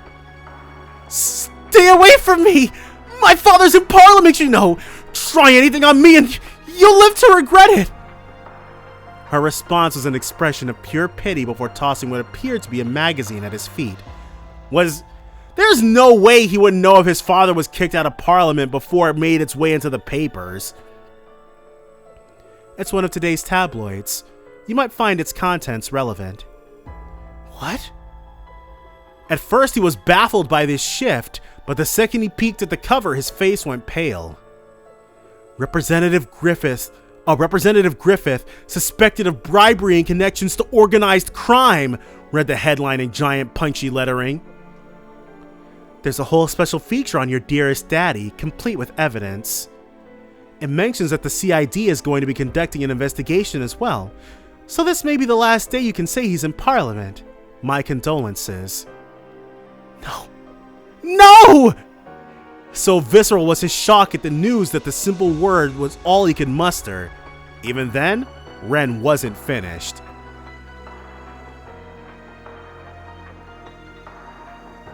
So now that he's been removed from the equation, I'll ask again. Would you be open to giving me a little more entertainment? She edged closer and closer, scythe in hand and a sadistic smile lacing her lips. Ronald tried to retreat in fear before tripping over a rock and falling hopelessly on his backside. All he could do was watch her as though she were the Grim Reaper, tears and snot streaming down his face. Be a doll and play with me. Then you'll understand why they used to call me the Angel of Slaughter. She raised her scythe above her head and ready to swing it downward before realizing what she said. Oops. A grown woman wouldn't play with dolls though, would she? And here I thought I could better control my childish glee. She covered her mouth with her free hand, blushing with feminine modesty at her slip-up. None of this was behavior befitting the proper lady she wanted to reflect. Was Ren actually about to kill him? After composing herself, she turned her attention back to her prey, only to see he was already unconscious. Finished? As she left the park, a calm young man called out to her. Lecter, maybe? Or maybe Joshua. I certainly am. Ren met eyes with a brown-skinned young man leaning covertly against one of the trees. Oh no! This person is definitely new. The only brown-skinned men we currently know of who could feasibly be here are Abis or Gaius, and I doubt it's either of them. It was safe to assume he had witnessed the entire affair unfold. Who is that? He glanced inside the park for a brief moment before speaking with slight but genuine admiration. You really are something. In what way? In every way. Even if I was more struck by the hacking abilities of the famous Kitty than the combat prowess of the infamous Angel of Slaughter. Still hard to believe you managed to find dirt on his bigwig dad that easily. So she's the reason she blew up this man's entire family. All Ronald had to do was not be a prick, and Renne would have left him alone. Renne's response was matter of fact, showing no sign his praise had gone to her head. Most people just aren't as cautious about cybersecurity as they ought to be. Understandable with how new most are to it. Right! Dude, what? 90% of homes probably don't even have anything more advanced than 90% of homes probably don't even... Cybersecurity is way too far off. Of course, it isn't nearly as easy as this was when you're dealing with leading corporations and politicians at the top of the food chain. You made it sound like you've tried before. Maybe I have. Renne's smile was both cryptic and darling. I've been more impressed with you. You were quick to write a piece that's scathing while also finding me exactly the proof I needed. Okay, so this guy is the Grace analog of Calvard then. I'm glad Grace introduced us. Yep. Just doing my job. The man's name was Dingo. Wait, he's been mentioned before. And he was a professional reporter for a tabloid. He was extremely capable at his job, very well connected, and held a reputation for never shying away from danger. After being introduced to one another by Grace Lynn, he and Renne made a deal with one another just a few days prior. The terms were simple. Dingo would provide Renne with proof of Ronald's misdemeanors, and Renne would use her hacking abilities to provide evidence of his father's crimes. Both were now reaping the rewards of one another's success. Though I'll admit that I did get some help from a friend. He was none too pleased about being asked to look into a scummy politician's equally scummy son, but he pulled through. Oh, that's Dingo. Oh? You just have all kinds of connections, don't you? She did sense someone other than Dingo was acting on her behalf while she was off school, but she wasn't sure who that someone was. This curious sensation regarding their identity remained as she continued the conversation. You know, I'm surprised you didn't meet with any resistance in running that story. That just goes to show how big a fan the government was of Griffith. They left him alone because he didn't actively oppose the current president's party. But from the CID's perspective, this chance to take him down was about as good as it was gonna get. That does sound like something Miss Taito Master over there would do. I can't say I like the feeling of being used by her, but oh well. Keelika! So Keelika orchestrated this whole thing using Renne as an annoying cat's paw. Dingo then made a curious observation, or she capitalized on the opportunity that Renne's presence created. I have to wonder why you went to such lengths to get rid of a small fry like him. He really bother you that much? Renne glanced briefly at Ronald, still collapsed on the ground of the park before shrugging her shoulders dismissively. Not in the least. I didn't intend for this to go as far as it did either. I only wanted to teach him enough of a lesson so he'd leave me alone, but... It was then that the younger student who tried to save her came to mind. I think the students deserve a much better student council president than him. She then let out a titter that was most refined. As Renne expected, the allegations led Ronald's father to resign from Parliament, while he resigned from Aramis Academy. The group of students who exerted power over the student body with his backing vanished overnight as a result, bidding peace to return to the grounds for the first time in too long. One thing, however, came about from this that Renne had not expected in the least. She's now student council president, yeah. Here are all the documents relating to next month's budget. The student council's new president accepted the documents from the blonde-haired first year in charge of general affairs, perusing them straight away. After Ronald dashed from the auditorium on the day of the election, Most of those in his group who put down their name dropped out in a timely fashion. Voting still took place even then, but once all was said and done, nearly 70% of the votes cast were disqualified. This was because they were all in favor of someone who had never put her name on the ballot, Renne Bright. Aramis Academy was known for how little its staff interfered with the many liberties it gave its students, but this time, the staff was clearly concerned that dissatisfaction with Ronald was going to present dire problems in the future. The teachers then chose to directly negotiate with Renne, and in the face of such fervent demand, she reluctantly accepted the position of student council president. None of her duties posed a challenge to her, but by accepting it, she had completely and utterly failed her initial goal of avoiding attention. I wonder if this is how the Thor's Branch campus's first student council president felt when he was elected. Even I couldn't believe him when Tita told me. I'm sure it was! Oh, Ash, the unlikeliest people! Alright, it is what it is, I suppose. I'll just have to make use of this as best I can. Well, I'm sure the blonde girl's gonna show up at some point. Sunlight beamed into the student council room. The blonde-haired girl and two of her friends struggled with the new workload they were adjusting to. As Renne sat there, ears open to random talk and the occasional grumble, a thought crossed her mind. She had no end of real-world worries. The problems arising from rapid technological development, the society's next move, the ominous winds of change blustering over Calvard. But despite all those, she wanted to enjoy her simple time here while she could. Let's say we get this work done so we can celebrate with a tea party, The arrival of spring was now a distant memory, even if summer had yet to come. There was nothing particularly spectacular about this time. It was just another ordinary, beautifully bright afternoon.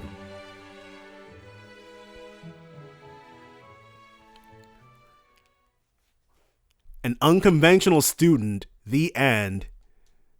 And I'd be very surprised if we ended on Renne. 2? Okay. Forward, sword in hand. Alright, so this is gonna be the last one. Forward, sword in hand. So last one, I expected September, year 1207 of the Septian calendar. Okay, so this one's only actually a couple of months in the future.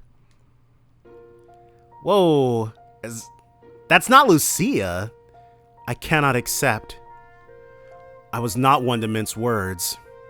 The hulking bear of a veteran bracer, Zine Vathek, could not hide his disappointment, puffing out his bottom lip with a sigh as he stood before me. They fished Zine out of the ether! This man went completely MIA once Crossbell came. Oh, no.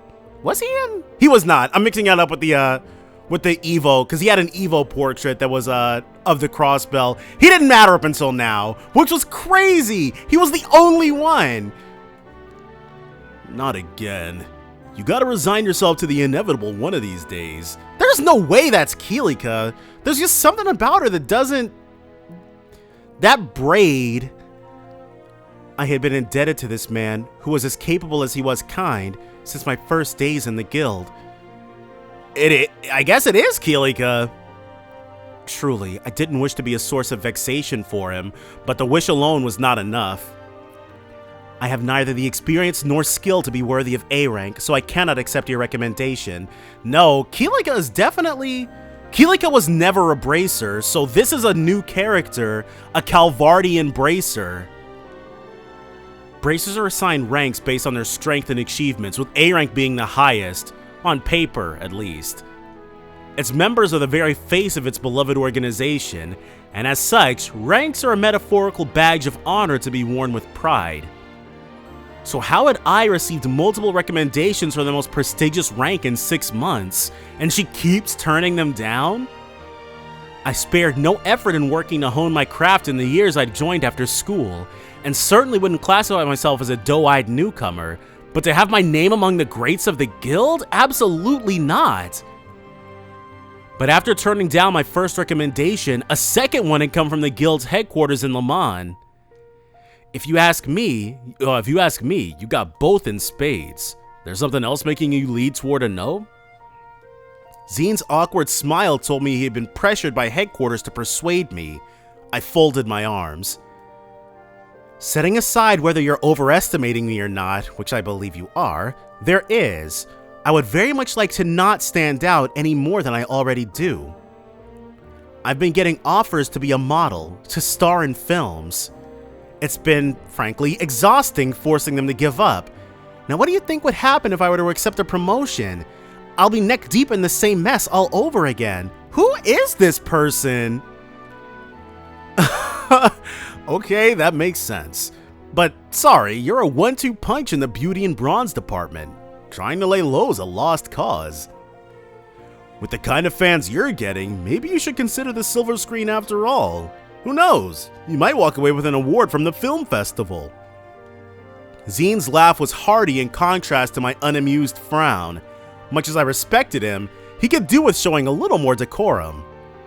That's not funny. I understand being in the public eye to some extent is inevitable, and I've accepted it, but I'm a bracer, not an entertainer. I wasn't trying to be funny though. You gotta find a way to let off some steam, or you're gonna break when we need you to put when we need you put together the most. Happens to the workaholics like you more often than you think. I didn't think I was pushing myself as much as he implied, but I also couldn't deny there was a nugget of truth to what he said. We were getting off topic. Just why is headquarters so desperate for me to become an A-rank bracer? I can't see the logic behind it. Well, you see, was there a mass— Oh, it's because Scheherazade left the guild. Starting with what you know, the reparations from Erebonia have beefed up our economy this year, so all kinds of new investments are pouring in from across the continent. Again, that's insane. This truly is a fantasy land we're living in. Now, I'm no economist, but people go where the money's at, and where people go, conflict follows. That's just how it is. I saw where he was going from there, electing to expand upon the rest myself. So now we have disputes between megacorporations and a stark increase in Jaeger activity. These are in addition to the known growth of private military companies and increased tensions between mafias. I literally just got done saying that Jaeger Corp— I thought PMCs were gonna be the Calvardian version of Jaeger, of Jaegers. I'm not— They seem functionally identical, but there's a lot of things between these three series that are functionally identical, so that's nothing new. You got it. You think it's bad now? It's only gonna get worse from here. That's why Le Mans wants to up security while promoting our rising star, you. They see it as good PR for the guild and a deterrent to any potential threats that are thinking about stepping out of line. Perhaps I was more vaguely aware of their goal in using me than I wanted to admit. This didn't make hearing the answer any more satisfying. If they have you asking me to play my part, then surely they have asked you to play your part already. You've been recommended for S rank, haven't you?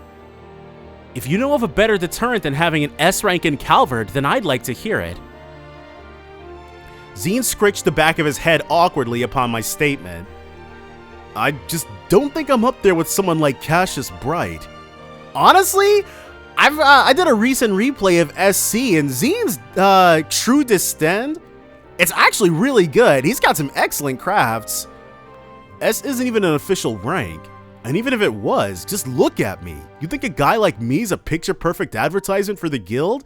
Zine, just because Falcom hits you with so much disrespect doesn't mean you gotta do it to yourself. I think you have the skills, achievements, and build to be one, yes. A curt, quick response. Alright, point made. I can't force you to take the recommendation, and I'm not about to be a hypocrite. Just, let me know if you change your mind, okay? With that, the conversation came to an end, and the guild's bracers gathered to begin our routine meeting of delegating open requests. This is a routine? I guess this must be how it works in Calvard, because over in Liberl, you run into the guild, you snatch something off the bulletin board, and then you go fulfill it. I mean, yeah, if the country is in danger, you might get directly assigned stuff, but the day-to-day is not like this. This is how I preferred things. It was better to stay like this.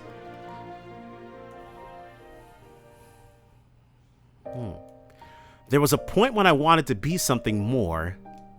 I could no longer remember when that was. Sometime during my childhood it happened, I'm sure, and I think the text is now bluish instead of stark white. I just recall realizing how small the world truly was. So I prayed and longed to become someone I was not. It was around high school when I thought I became that someone.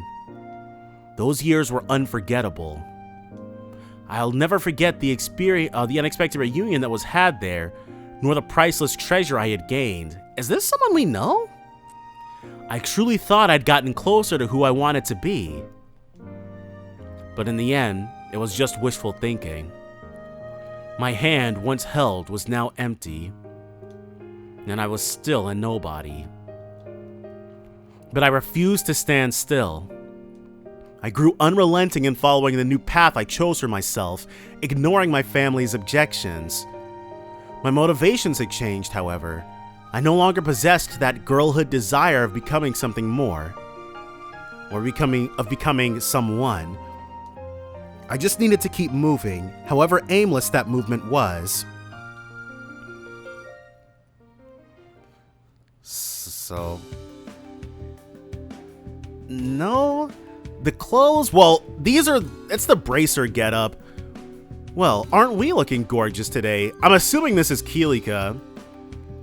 With a whimsical wink, a familiar bartender welcomed me to his establishment. No clue who this is. He was a tall, affable man who lived by his own rules and never hesitated to lend a helping hand to others. He reminded me much of the Crossbell City branch's receptionist from the few times I visited for work. The place was nearly empty today. I sat down in the counter seat farthest from the door as he approached. The usual, sweetheart?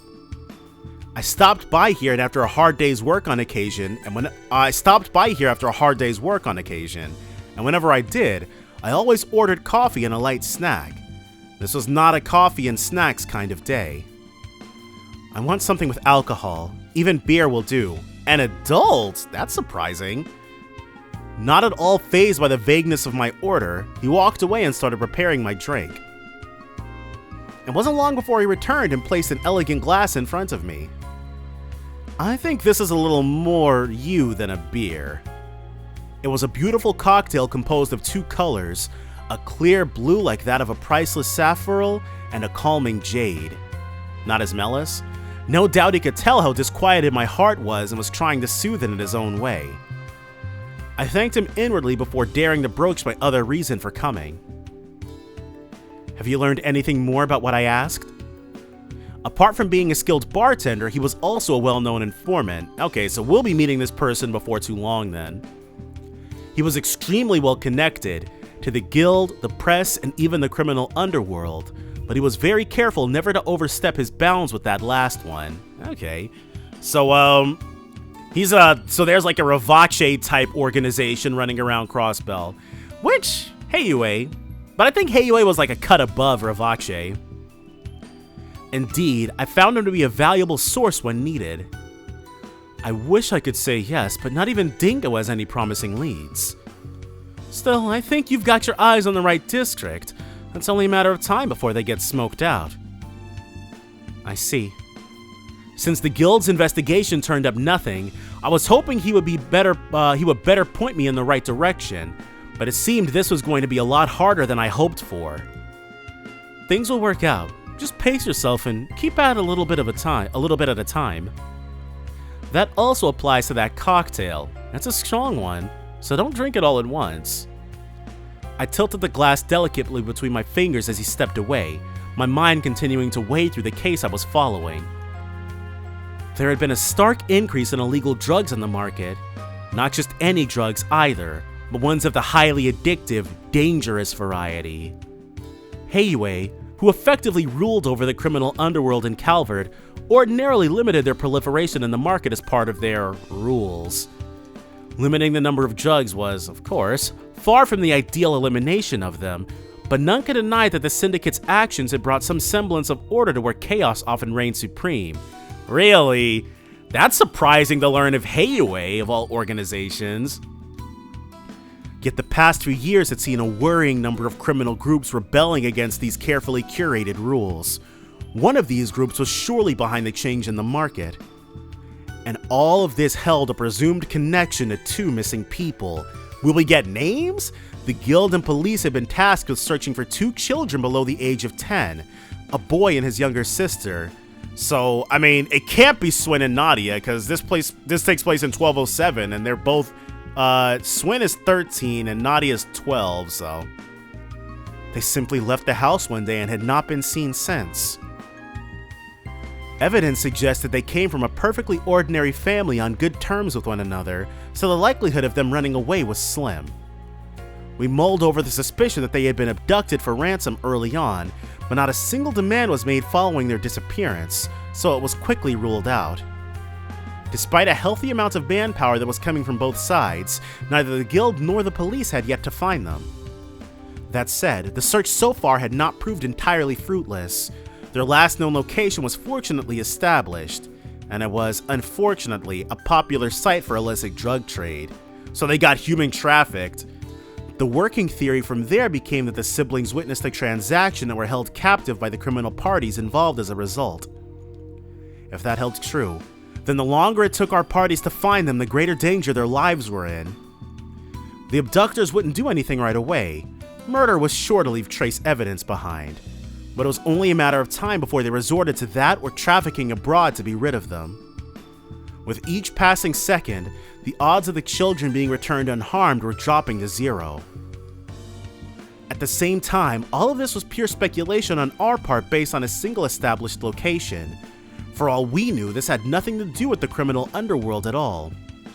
The potential dangers thrown around made inaction an agonizing task, but if there was no evidence to go on, action was impossible. We could forcibly arrest any suspicious people on sight and make them talk should we wish it, but that would be a direct violation of the guild's code and its founding principles. The Bracer Guild always sought to be an ally of the people first and foremost, so resorting to criminal acts to obtain evidence was out of the question. That's limiting. If only this strict adherence to our code didn't stop us from being able to resolve so many crimes, thereby putting the people we swore to protect in danger. But it's a slippery slope. It was the ultimate impasse.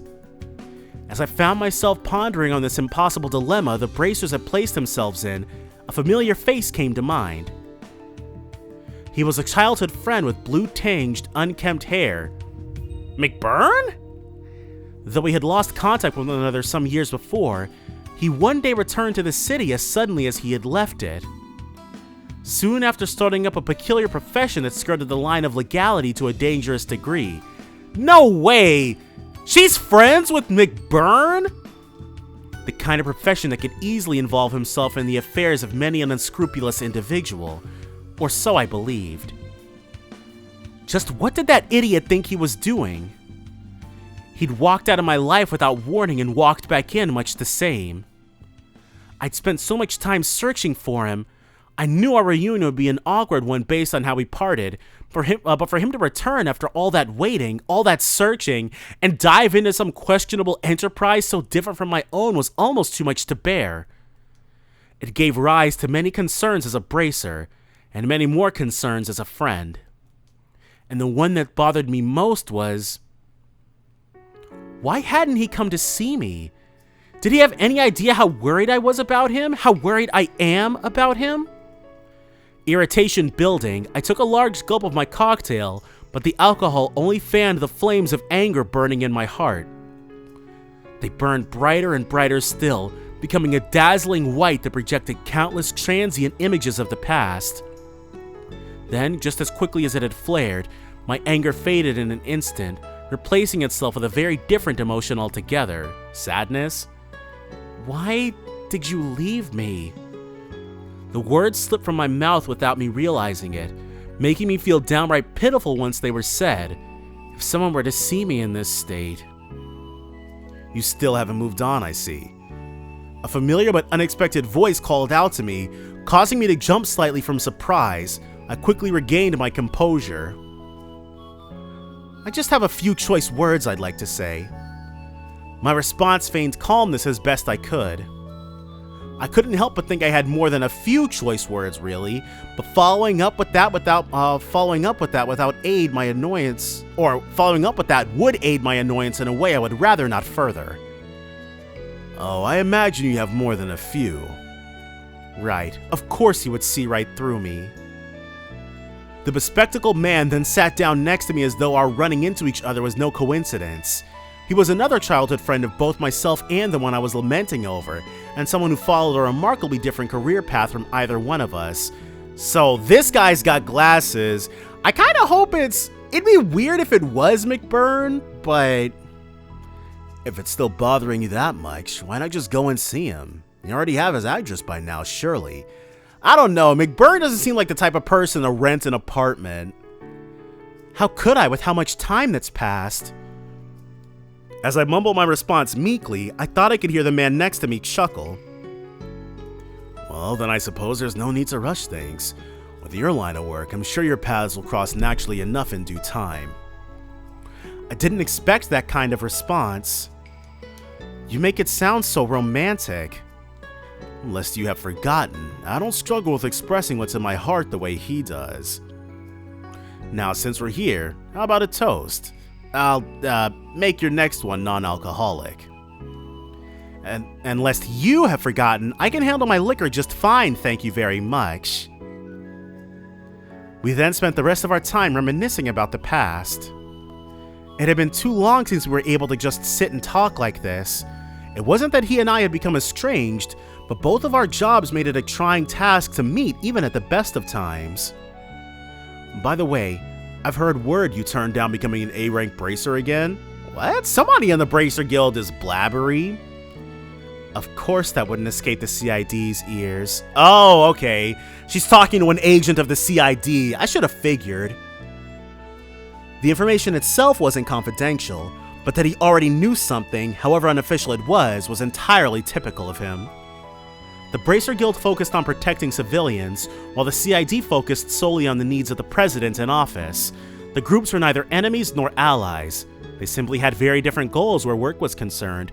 So this guy, he works directly for Gramhard, which means we'll probably be fighting him in the future. I know it isn't my place to tell you to accept the offer.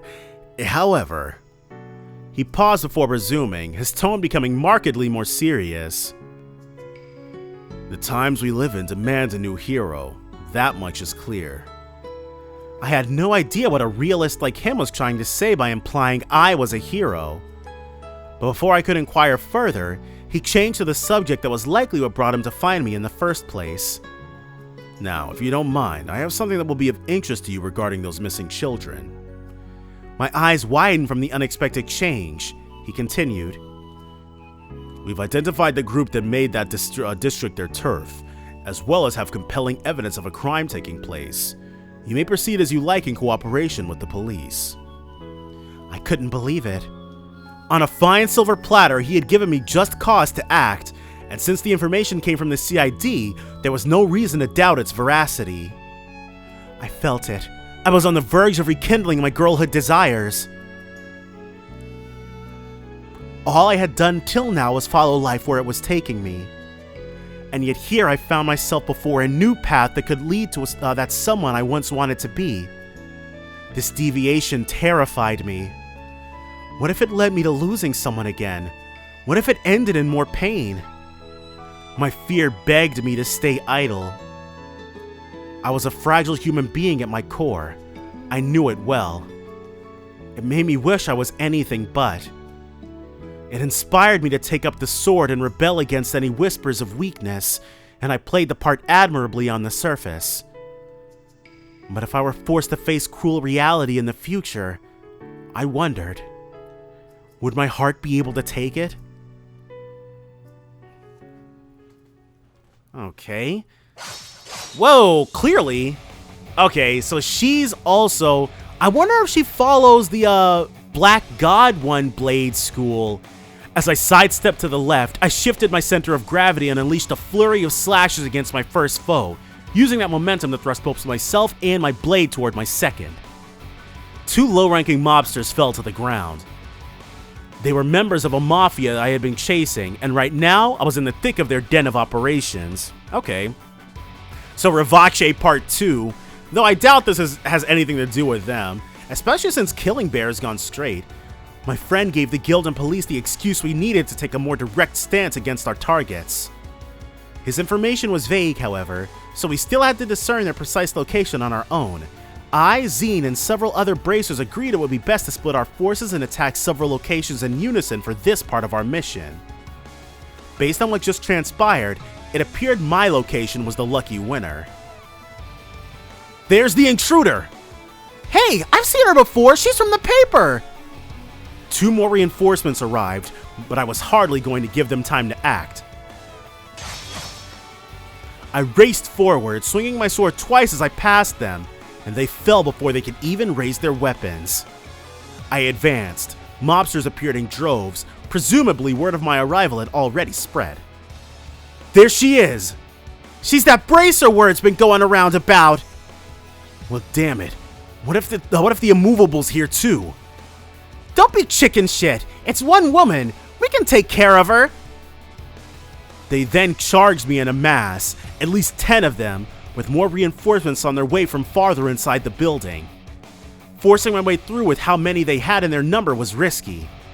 I knew the sensible thing to do would be to wait for the other bracers to show, but I also had to consider, what if my waiting afforded the Mafia the time to wield the children as hostages? Weighing the 2 options, I concluded that whatever reduced the chances of that happening was worth the cost. I needed to push on and settle this, now. Besides, I believed I had nothing to fear from this pitiful group as they were.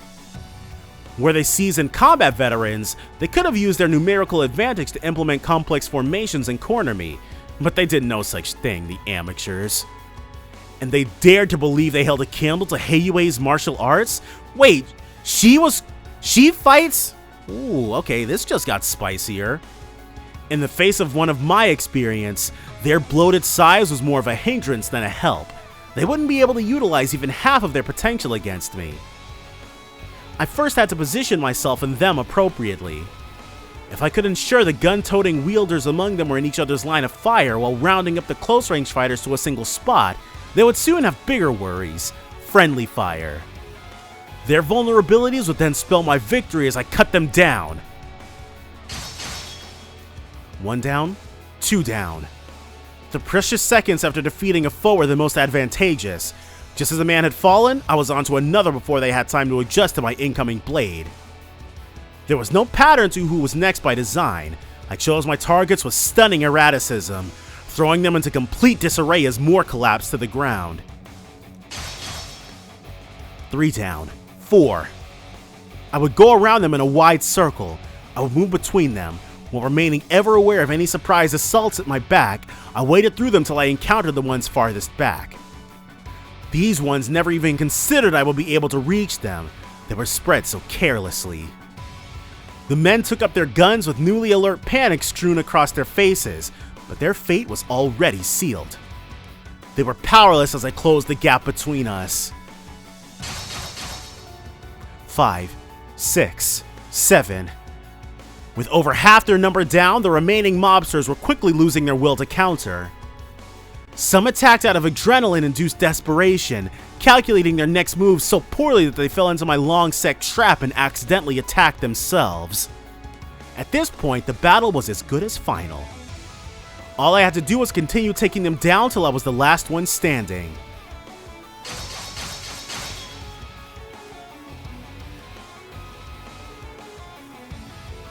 There were smaller groups I encountered on my way through the building, but I was able to disable them with little effort. The path they opened up for me eventually led me to their leader. He was a middle-aged fellow, pacing relentlessly around an unpleasantly gaudy room until I entered. He twitched in fear upon the very sight of me. Why are you here? Where are my men? Kissing the floors. I answered so calmly and concisely that he balked in disbelief. That's impossible! I sweat my balls off to build this group from the ground up, and you're saying a girl like you tore it all down just like that? I ignored his crude language and drew closer. As I thrust my sword till it sat just between his eyes, he let out a squeal. Well, I'm no ordinary girl. I'm a bracer. And don't worry, I didn't kill them. They have only been knocked out or restrained. You'll be seeing them again soon. In prison. I shot a darkened glare in his direction as the tip of my sword wandered downward to his neck. Now, I have some questions for you, and you will answer them. The man nodded emphatically, his whole body trembling from fear. 2 children, a boy and a girl under 10 years old, disappeared last month. Your people abducted them, didn't they? He nodded. I knew it. Then where are they? What did you do to them? They're in a room farther inside. They're alive. At last I could breathe a sigh of relief. My most fundamental objective when coming here could be fulfilled. Next, I needed to ask him more about his group. I thought you all seemed far too weak to be charged of this district of the city, but after coming across your account book, everything fell into place. When did she have time to do that? You're working on behalf of someone else, aren't you? He was so unsure of how to respond that he fell completely silent, but that alone gave me my answer. Who is it then? Tell me, is it A? A. So we've got C and we've got A. I can't. He flinched in fear as I pressed him, resisting as though he genuinely couldn't say. Then, just as he opened his trembling lips to speak, I heard a strange thudding sound from outside the room. I stepped away from the man, my sword still firmly in hand. Crunching, squelching, splattering. Somebody outside is killing all the people she beat. More sounds, these more audible than the first. I didn't know what to make of them, but they made me feel an instinctive revulsion as they dragged on. They may have come accompanied by faint groans, but if they did, they faded just as soon as the sounds themselves. I remained on guard as I stepped out into the hallway, ready to be attacked from any angle at any moment. And the sight that greeted me defied all imagination. The mobsters I fought through mere minutes before were now nothing more than distorted, mutilated piles of flesh and bone. Not just 1 or 2, every single one of them without exception had been reduced to bloody mounds. Some were without heads, others had their organs ripped from their abdomens. Then there were those with their skulls caved in and leaking pulverized brain matter, or the ones with their hearts pulled and squeezed. Each corpse was different. Each corpse was unbearable to look at. The plain hallway I traversed with all due speed was now covered in a sticky, slimy red. Who could have done something like this? The sight was so awful that my free hand, now clenched, shook from disgust. When was it ever necessary to go this far? What could anyone have to gain from this? Wait, no!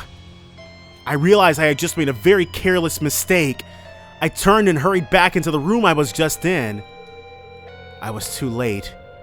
The Mafia's leader was floating in the air at the center of the room, as though some unknown force was holding him up by the chest. So this person's got a Ramda. A monstrous sword pierced through his chest.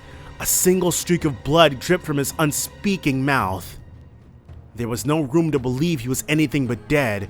Like all the others in the hallway, he didn't even have time to scream before his life was taken.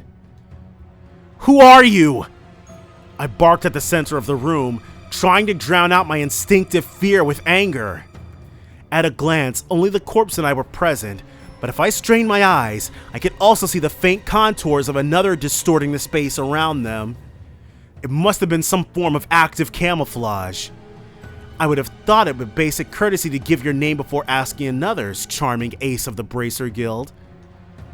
It was a man's voice that projected true arrogance as though he were above all others as a matter of course. I instinctively readied myself for battle in response, but my actions seemed not to faze him in the slightest. No need to be spoiling for a fight. I'm simply here to take out the trash after they were careless enough to leave a trail for the CID to follow. Was I really talking to a fellow human being? How could he speak of such gruesome murders in those terms? Okay, see, it's bad when he does it, but it's fine when half of our party does it. I see how it is. Are you a business partner of theirs? No, you must be from the group above them. Very good. He then swung his blade to slide and tossed the corpse off the side with all the respect of a used cigarette. How could you treat people you worked with like this? People? Have you your ears? I said nothing about taking out a person, only trash. The same applies to the garbage piling up in the hallway. They have always been so, even before they stopped breathing. It was clear that communicating with someone of his nature was impossible. I dismissed calm reason for an intense, all-consuming anger so great that my entire body couldn't stop trembling. You monster! Before I knew it, I had sprung into action, putting every drop of my strength into my blade to launch a swift, unavoidable strike. But he repelled it with one vertical swing of his own. This one exchange was enough to tell me that his strength was well a league above mine. He parried my blow at the most perfect instant, canceling out the force of my attack with so little effort that it barely scratched the surface of what he was capable of. The act of camouflage did nothing to hide the monstrous nature of his cruciform sword either. Its design combined silver and black in an unholy fusion of darkness and light, as if chaos itself dwelled within its very blade. It was no common weapon. Even if I continued to give it my all, my odds of winning against him were extremely slim. But at the same time, my instincts were screaming at me that I could not allow him to leave. I charged again. If attacking him from the front wasn't going to work, then I would have to go for his side. He blocked that attack with just as little effort. But I wasn't done yet. I refused to stop moving, slashing a third time with even more speed than the first two.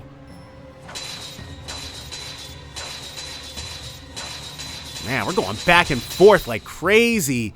I showered him in a flurry of them, each one faster than the last. When I finally reached my physical limit, I darted in a new direction, attacking him from behind. I put my very soul into one overwhelming attack, aimed directly at his rear, which I could only just make out through the camouflage's distortion. I got him! Well, however, the second I became sure that victory was within my grasp, his cruciform blade carved a great arc through the air in a ferocious spinning slash. I was able to instantly defend myself against the blow, but the force of it sent me flying backward. I was fortunate enough to not have sustained a direct hit, but my body shook from now being able to fully cancel out its massive weight. Still, I forced myself back to my feet and glared at his form. The difference between us was night and day. It felt as though he could manipulate the very flow of battle, much like a master of martial arts who understood the true nature of all things. He paid no mind to my pitiful attempt at bravado and gave a short laugh before speaking. Impressive. You put up more of a fight than the rumors had led me to believe. What's your goal? What are you trying to do with all your strength?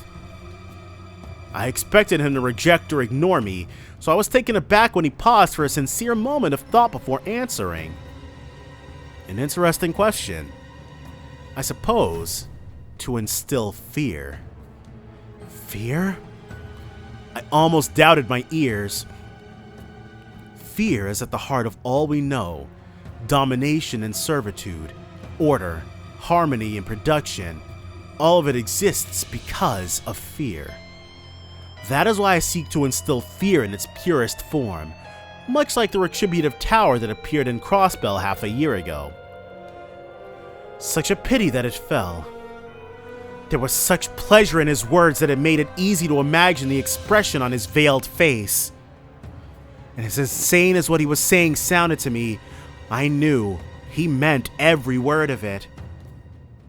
You really are a monster. Huh. Continue your fruitless attempts to stop me and you'll understand what I mean in due time. He lowered his blade. As a parting gift for assisting me in my house cleaning efforts, I will let you and those children go. Keep that far too pristine blade sharp for our next meeting, Bracer. With that, he turned to leave. Wait! Just as I extended my hand, the ground below him emitted a bright glow, and by the time that glow had faded, he was gone. Okay, so he can teleport just like the society can. He had likely used the same teleportation spell that certain other criminal organizations were known to rely on. His departure also released all the strength I had left in me, not from relief, but from the exact opposite. I was so overwhelmed with frustration that I let him leave, so afraid of what he might go on to do because I couldn't stop him, that I lost the strength to even stand. Of course, this is just who I've always been. I haven't changed one bit since the day you left me. I'm still the same powerless girl I was back then. My work here wasn't finished yet. I walked to the next room. I opened the door and was greeted by what appeared to be an old storage space. There, across the hall, I found who I was searching for. The brother and sister pair were crouched against the wall, the boy trembling on the floor as his sister stood close by. Oh, they roughed him up. It's okay. I'm here to help you. I kept my tone as gentle and reassuring as I was able. The girl smiled while her older brother continued to hide his face. I slowly walked toward them, careful not to make any sudden movements, but as I did, the boy shook his head vigorously. His whole body trembled more the closer I got, as though he were telling me to stay away. Did they do something to him to make him... Is he gonna transform into a monster she's got to kill or something? The answer from that man flashed in my mind. Fear is at the heart of all we know. These poor children were very much in fear's clutches. No matter how gradual I was in closing the distance between myself and the boy, trying my best not to provoke him, his body language showed that he continued to reject me. We were now within arm's length of one another. His shaking grew more violent, and though he opened his mouth to speak, his voice refused to come out. It's all right. I smiled a most comforting smile. After that, I reached out behind me and grasped a blade of the knife that was being thrust toward me. I turned swiftly, my fingers never letting go, and found the one gripping the hilt to be none other than the sister. She had tiptoed around my back while I was kneeling to meet her brother and tried to stab me from behind. She was a bit startled by my halting her attack, but otherwise she stared blankly forward, emotion on her face nowhere to be seen. I suppose he was right about fear. It controls everything we do. You must have been through something terrifying if it made you resort to this. Where'd they even get a weapon from? These guys really were sloppy. No doubt they were now conditioned by fear to attack anyone who came to their rescue. I paid no mind to the blood from my bare hand slowly dripping to the floor. The cut from the knife was nothing compared to everything else in the moment. My first priority instead was to reassure the girl that I meant no harm. But we humans are capable of more than giving in to that fear. We can fight it. With courage, we can fight it. Your brother was doing that just now. He may have been gripped by fear, but he still fought his hardest through his actions to alert me of the danger his sister posed. Even if it took all he had, he wanted to keep me safe and keep her from committing an irreversible, regrettable act. It was thanks to him that I noticed what she was trying to do. You don't have to be afraid anymore. I'm a bracer. I'll keep you safe. I took the girl into my arms. You're a bracer? Even her voice was devoid of emotion. That's right. I'm here to help you. Oh, I think I've seen you in a magazine before. Something Blade, I think? She's a Divine Blade too? That's right. The nickname is a little embarrassing, but I'd be happy if you remembered it. That way, as long as you hear it, you'll know I'm here to keep you out of harm's way. I tightened my grip around her as if to stop anything more from hurting her and surround her heart with my warmth. It really will be okay. I promise. I noticed her eyes twitched just slightly, and before long, her eyes filled with tears. Soon she began to sniffle, at first a small one here and there, till they gradually grew more pronounced, eventually turning into uncontrollable sobs. She had finally been liberated from her fear.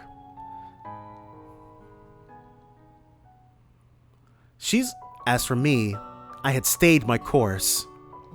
I was too afraid to deviate from my current path. Still, I had chosen this path with pride in my heart. I didn't think it right to turn my back on it now. But I wasn't going to let it be an aimless journey from now on either. This is a new BGM, but we'll probably be hearing it a lot over in Calvard. And so,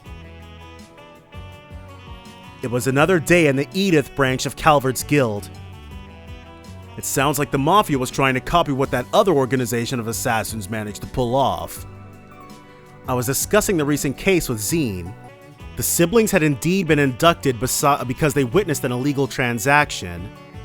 The Mafia involved then thought to mimic a group of assassins known for raising children with the intent of turning them into professional killers. So this is the organization that Swin and Nadia got roped into. Their attempts, thankfully, proved as unsuccessful as their attempts to remain covert in selling drugs. The CID found them, and whoever they were working for purged them. Hell of a way to go. If I hadn't been so incompetent, maybe they wouldn't have been purged at all. Don't beat yourself up about it. The guild's priority is to keep civilians safe, not criminals. I don't want to say they deserved it for getting involved in organized crime, but it is what it is. Try putting that frustration you're feeling into more personal growth instead of letting it eat you alive. I was told that while the siblings were going to need psychological counseling for some time, they were fully expected to recover and go back to their everyday lives. Huh, that is surprisingly realistic. My meeting with them had triggered something inside of me. I came to realize that something needed to change. I had to take some kind of step forward. Even if it ended in me falling to the floor in some dramatic fashion, I just needed to pick myself back up again. With that in mind, I accepted my multiple recommendations. Whoa! She's about to put out, as a bracer, you already have a lot on your plate, but who is that? The times we live in demand a new hero. Doing so made me think of what my childhood friends said to me. I didn't believe I had what it took to be a hero. But if I could be even just a brief one able to give the people hope and banish the darkness ahead, then that was reason enough to keep going. Maybe that could make me somebody enough to fight alongside the real hero once they came to light. So that's probably the Trails Through Daybreak protagonist, and this whole time we've been playing as the Elisa or the Ellie, basically the girl who is gonna be inferior to whoever that was that Renne fought against. She was awesome. She seems like the Laura or Risha of this particular story. Well, shall we get down to business? Zine turned to face me, his classic broad grin even broader than usual. It'll be a while longer before the official paperwork arrives from headquarters, but I'm sure they won't mind me speeding up this part of the process with how much they wanted this. The Republic now has a bracer who has reached A rank at the same age as the Empire's Purple Lightning. Whoa! Wait, no. Because I'm thinking of the age she is now, but she really attained that rank when she was like 20 or something, wasn't she? Congrats on your promotion, Elaine Auclair, Beauty's Blade. So, Elaine. Forward, sword in hand, the end. So, Elaine Auclair. And that's it. That's literally everything that this game has to offer. Whoa! Oh, check it out! Suspension of causality recording engine activity confirmed. Force connection to astral link severed. So, the Grandmaster allowed us to glimpse this stuff? The whirlpool of causality engulfing Erebos in the fated land has at last been unraveled. So, though the bell ringing in the end of days has yet to be silenced. Does that... You, children of Zemuria, have earned your moment of peace until the time comes to face the final hour. The final hour being whatever is going on in Calvard then. Until you, with hope and fear in your hearts, must walk new trails.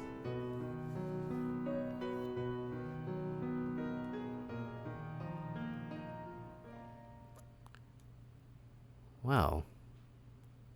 That was cool. Elaine Auclair, Beauty's Blade, tied for the youngest A-rank bracer. Well, there is nothing left. Well, I guess I haven't done literally 100% of everything, but there's no story stuff left to take care of. We're going to go ahead and say, I'll see you guys back here in a month and a half with Trails Through Daybreak. Bye for now, guys.